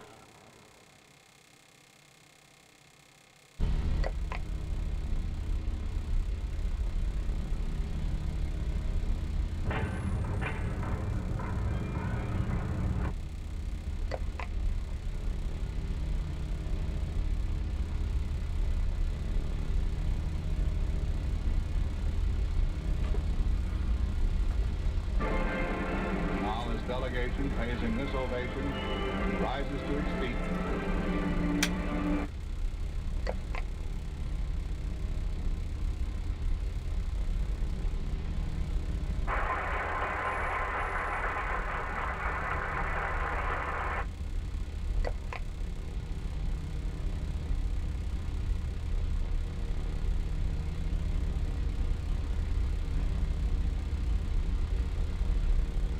True forces and bastards.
Exploring under a maze factory.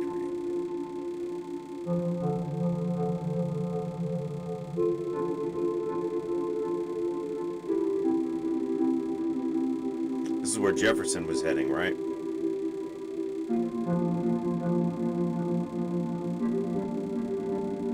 Looking for Paper York.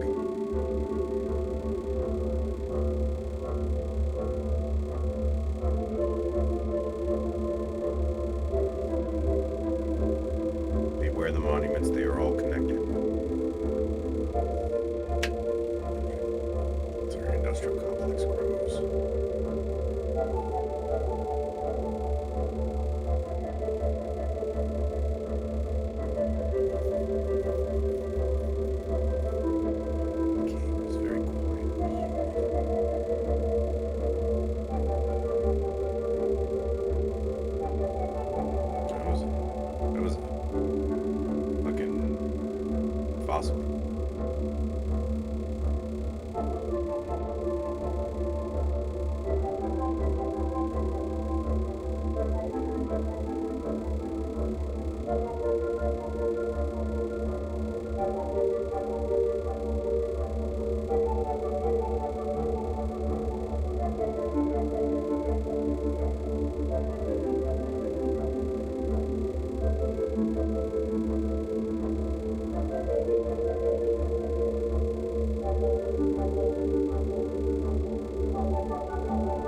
mountain. Oh, there's Maya.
Shrouded in an unhealthy storm, the glowing sea is a sobering reminder of the devastation of October 23rd, 2077. Maybe you only did what you had to here for Fallout 4's plot, but there's a substantial amount of stories that this barren hellscape has to tell. I'm Mark from Digital Dissection. I make Fallout lore videos, and today we explore the Commonwealth's glowing sea. The glowing sea is the most highly irradiated region in the entire Commonwealth. According to local legend, it was ground zero for the high-yield nuclear blast that devastated most of Massachusetts. We've seen plenty of sites where nuclear weapons struck Fallout's world. And while the former United States is a massive wasteland, even the glowing sea represents a unique example of radioactive harshness that has very few equals, if any. The horrific landscape twisted and manipulated by pure destruction inspires an intense level of despair, as anything it once represented is covered in thick greenish-yellow clouds that poison the nearby areas of Boston's Commonwealth. Its electrical storms offer a brief contrast in its hopelessness, but by no means is that a good thing. Some disagree on what this land once was, but it could be at least a partial equal to Framingham, Massachusetts. In our world, it's an area home to multiple retail corporations and manufacturing sites, as well as smaller commercial-based services like plumbing, electrical, and trade-based businesses. Within Fallout's universe, these details are at least slightly true as well, for reasons we'll soon get into. It's likely, however, that many once called the area southwest of Boston home in large numbers. Many also once worked here, and now it's known as one of the most irradiated areas in Fallout's entire existence. It's also possibly the site that was struck in the massive explosion seen during the opening sequence of Fallout 4. An Fair. explosion so large it can be witnessed all the way from Sanctuary Hills. Although there is some debate to the validity of this claim, there are clear reasons why this area has become so deeply poisoned, and for the most part, uninhabitable. Exploring the glowing sea will net you plenty of interactions with ghouls, deathclaw, and rad scorpions, which makes for quite a disorienting experience at first. Without warning, one could end up face to face with these irradiated common foes of Fallout's wasteland. But in between these encounters, we can find shadows of what was once here in 2077. The edge of the glowing sea provides us one reminder of civilization that once prospered here, indicated by a massive highway system that still houses dozens of vehicles, which are now rendered useless, left where they were knocked out by the nuclear blast. The highway system, of course, is now ravaged by the Great War, but it's a system of considerable size, one that stretches across the entirety of the glowing sea itself. It's easy to feel small when looking at the sheer amount of distance it covers, but the area also shows us evidence that it was home to corporate offices and businesses of various kinds. Amongst the ruined buildings include the O'Neill family manufacturing site, a former business that repaired broken robots. The terminal located here details the everyday mundane issues of its customers, some who had robots with loose screws, While another had reeked of mildew as a customer named Jessica McCann once brought in a company-issued Protectron with a lower compartment completely filled with water. What's important to realize for the O'Neill family manufacturing site isn't that it's a now ruined place like so many others here, but to notice just how much the lands have shifted considerably within the glowing sea, where massive landslides occurred that have literally buried some of the buildings that once existed here. O'Neill Manufacturing was actually a several stories tall facility, and due to the dramatic shift of the Earth's soil from the nuclear detonation, massive sections of this building are completely covered up. This is consistent across the entire area, as former homes, churches, and numerous other buildings can be barely seen poking through the ground despite their former height.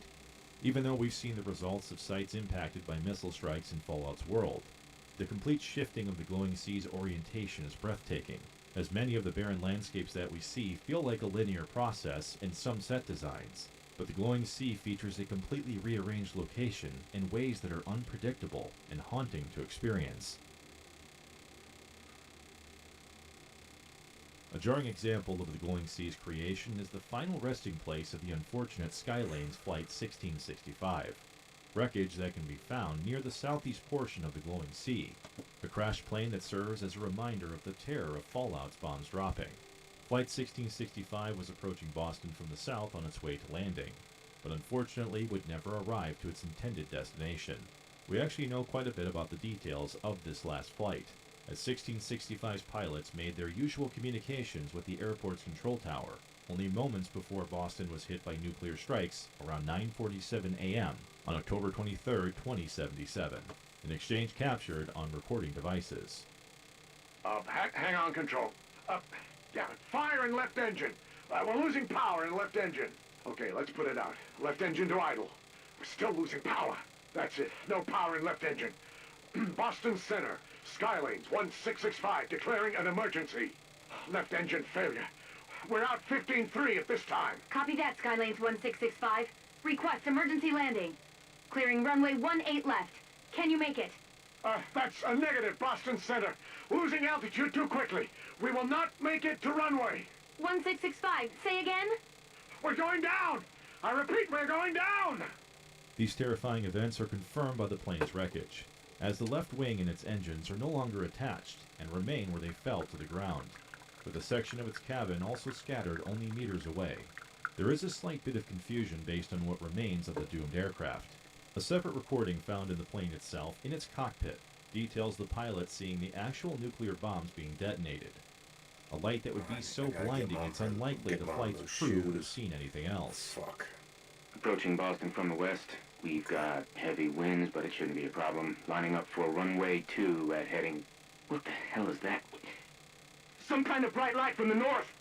The dialogue makes no reference to the left engine's failure, which supposedly happened around the same time. It's likely this is oversight by Bethesda's team, as both pieces of audio are accessible in the final game. Between the pilot's recording and a nearby radio tower's Mayday signal, it's clear that those who lost their lives on this flight had a front seat to the devastation of what created the glowing sea, and is one of several flights that were down during the final moments of Fallout's old world. Separately, it seems the crew of Flight 1665 might have also been up to something unsavory, as a smuggling compartment can be found in the plane's wreckage beneath. This includes a manifest of the hidden cargo's contents. A similar note and compartment can also be found on the wreckage of Skylane's Flight 1981, also in Boston, indicating that the airline may have been involved in smuggling operations across its fleet. The glowing sea, of course, wasn't created entirely at random, as amongst its neighborhoods and businesses set a strategic military target for the United States enemies. And of course, it suffered a similar fate to other high-profile locations hit by nuclear weapons. Exploring the area will yield several sites of military importance, including a pre-war bunker called Federal Supply Cache 84NE, as well as the Federal Surveillance Center K-21B, a hidden intelligence facility underneath the abandoned shack location. The Surveillance Center was initially designed to house intelligence personnel to monitor and oversee events once the bombs dropped. But due to budget cuts, the site quickly ran out of food, and the operating group there starved to death. These spots, however, weren't focused on at all by missile strikes. Sentinel Site Prescott, however, is the larger reason why foreign nations would want this area wiped off the map. also referred to as the Sentinel Site. This facility is clearly based on the Project Safeguard program, which was an anti-missile defense system in Tacoma, North Dakota. This included a concrete pyramid designed by the U.S. government that in the Fallout universe is a nuclear munitions disposal and research bunker. Its largest asset was a massive stockpile of Mark 28 nuclear warheads, which researchers combined with ballistic missiles and performed 24 test launches from this building. The nuclear bomb didn't make a direct hit with this spot, but it's possible that it destroyed similar structures. The extensive underground bunker stretches several stories beneath the surface, with a labyrinth of tunnels and storage areas for the Mark 28s. What's odd about this site, however, is that despite its distinct design, the building was not directly hit by targeted weapons.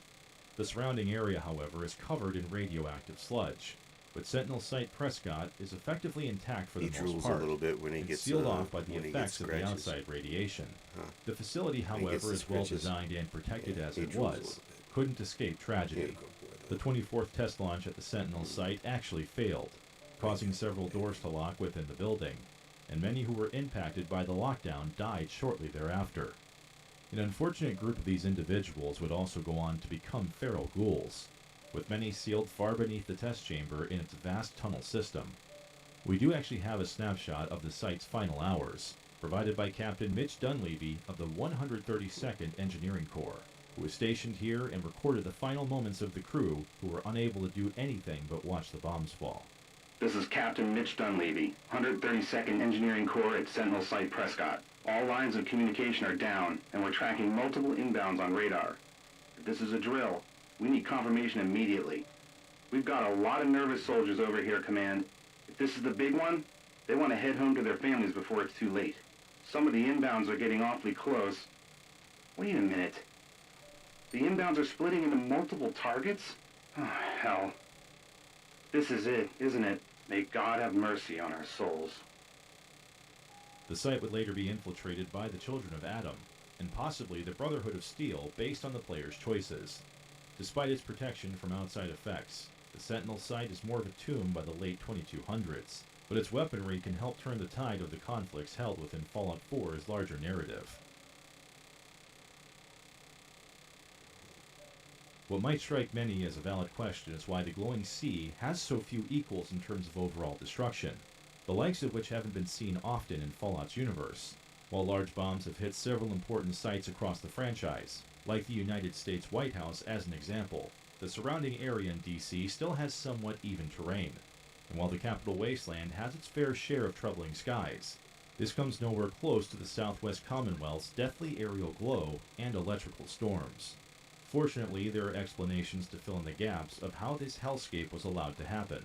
What we know is that the Yangtze submarine, under the orders of Captain Zhao, managed to fire 5 high-yield nuclear bombs, and one directly hit the area of the glowing sea on October 23, 2077. The site is now called the Crater of Adam, but more on that in a moment. To the northwest of this impact crater is the decayed reactor site, which was compromised when the Yangtze's payload struck. The reactor site contains 2 partially buried dome structures, and causes radiation levels as high as 40 rads per second based on where a player is standing. The reactor, of course, had a meltdown, we're guessing, shortly after the impact of the nuclear bomb. And once this occurred, the surrounding area's already horrific circumstances combined into a full-scale nightmare as radiation levels spiked, forever twisting the location into what it is now. When comparing events like this reactor site to that of our own world, the Chernobyl disaster in 1986 provides a possible explanation for exactly how the glowing sea was able to form. The Chernobyl nuclear power plant in the former Soviet Union was one of only 2 nuclear energy accidents to ever occur at maximum severity, as its reactor in building number 4 was completely destroyed during a test simulation, eventually leading to the evacuations of over 100,000 people and a quarantine or exclusion zone of close to 20 miles. The devastation of such human error meant an explosion released over 400 times more radioactive material into Earth's atmosphere than the atomic bomb dropped on Hiroshima, Japan. A confinement building was built around the Chernobyl facility, but the decayed reactor site had no such response that was possible to ever happen, meaning that its effects and full radioactive materials were continuously exposed to the region. The Great War already led to the estimated deaths of over 7.54 billion people worldwide, But the bomb that detonated in the glowing sea exacerbated an already gruesome reality, one that now likely will never be able to change back. He's ready to go over. I try not to think too much about the full impact of this double punch for the Boston Commonwealth. There's a reason why very few dare venture into the area even 200 years after the bombs fell. My good boy. So we brought up the crater of Adam once before. And no, we're not ignoring it until now just because it helps thicken the plot a little. But in terms of some of the craters found across the modern Fallout universe, this is definitely one of the largest, considering it was hit by the high-yield nuclear weapon we mentioned the Yangtze submarine firing on Boston. When considering other craters observed over my time with the series, I've always felt that this almost looks like the site of an asteroid crashing into the Earth, because it has to be at least over a football field in length, and represents almost a highly irradiated amphitheater of sorts. A sickly pool of irradiated fluid rests at its base, and the greenish-yellow hue of its radiation causes an uncomfortable light to be seen across the Commonwealth, particularly at night. So why on earth would anyone choose to live here? Well, the answer is cults, as we've come to find is a poor excuse for several decisions made across this franchise. The children of the Church of Adam after the events of Fallout 3 expanded their reach to the northeastern United States, sending exploratory missionaries across the wasteland, and a small group of them built their home in the center of this crater. The cultists arrived roughly within the last 10 years, marking the crater as a holy site, with some of the group's members establishing tolerances for the area's radiation levels. Mother Isolde is the spiritual leader of this sect of the children, leading a peaceful congregation that experienced some turmoil as depicted in the Winter of Adam extension of Fallout, the role-playing game. We won't be covering that extended lore here, but it's in the video description for those of you who are interested. According to Mother Isolde, Adam has apparently provided everything that the group should need to survive here, but we're not sure that's a great long-term plan. The glowing sea may not have many human inhabitants outside of the Children of Adam, but changes were made to Fallout 4 after the next-gen update on April 25th, 2024, that adjusted a previously unimportant location in particular, specifically the Atlantic offices to the southeast of the abandoned shack. Like many buildings in the region, the Atlantic offices are partially buried due to the widespread landslides that drastically changed the look of the terrain in the glowing sea. The majority of the building can still be witnessed, but portions of it are surrounded by earth that was forcefully shifted by the nuclear bomb detonation. Originally, the offices weren't very memorable, offering 4 areas to explore, as well as a locked safe and several boxes to loot. Outside of this, however, there were a few ghouls that were there for your trouble. This all changed, however, when a quest called The Echoes of the Past was added as Creation Club content, which included the Enclave into this game. Originally, they were largely left to a few dialogue mentions, but nothing of consequence like their involvement in the narratives of Fallout 3. The quest actually involves tracking down a missing caravan that was attacked by Enclave remnants, who hold a beacon that will lead the sole survivor directly to the Atlantic offices. The site was actually turned into a field operations camp and headquarters by Major Elias, who is incorrectly labeled as an Enclave colonel, who is in command of various Enclave personnel operating across the Commonwealth. While the events of Fallout 3 supposedly dealt a decisive blow to the future of the Enclave, their presence in the Commonwealth offers some interesting feedback in terms of how many more remnants may have still survived. While the DC area may be free of their tyrannical behavior, many more from the faction still exist. Their decisions to inhabit one of the least feasible places in the Fallout universe, however, isn't one of their better ones. Having spent a fair amount of time exploring Fallout's world on foot, there's something about the glowing sea that will forever be etched into my mind. While some may say its difficulty isn't that high given its reputation, I've never been concerned so much with that aspect of traveling through it. For me, it's the concept of combining mankind's worst sins together, as it's a location completely caused by the destructive nature of humanity. And every step you take is one more reminder that this was once a peaceful place, that likely housed families, numerous fields of industry, and an identity not unlike the communities of our own. Other areas of Boston's Commonwealth actually feel like a vacation compared to the glowing sea, and much like the area's radiation levels, being there too long, even as a gamer, feels like an occupational hazard.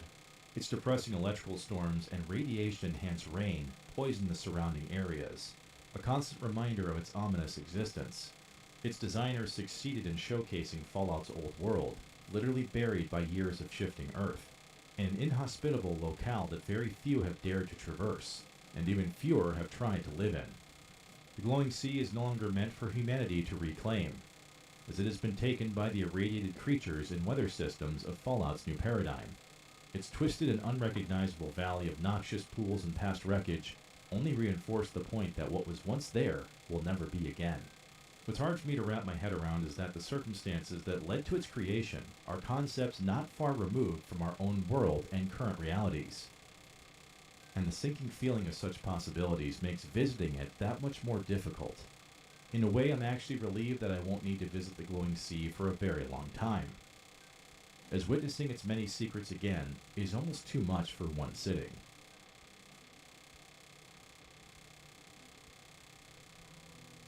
And with that, we thank you for joining us as we explored Fallout 4's glowing sea. Are there any facts about the Commonwealth's most irradiated location that we missed? Let us know in the comments. For more content just like this video, check out our Fallout Stories playlist linked here.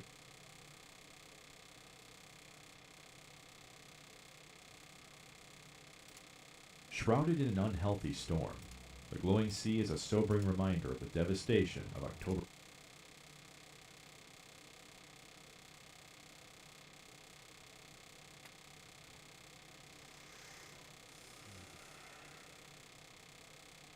Alright, I got shit to do. I'll see y'all guys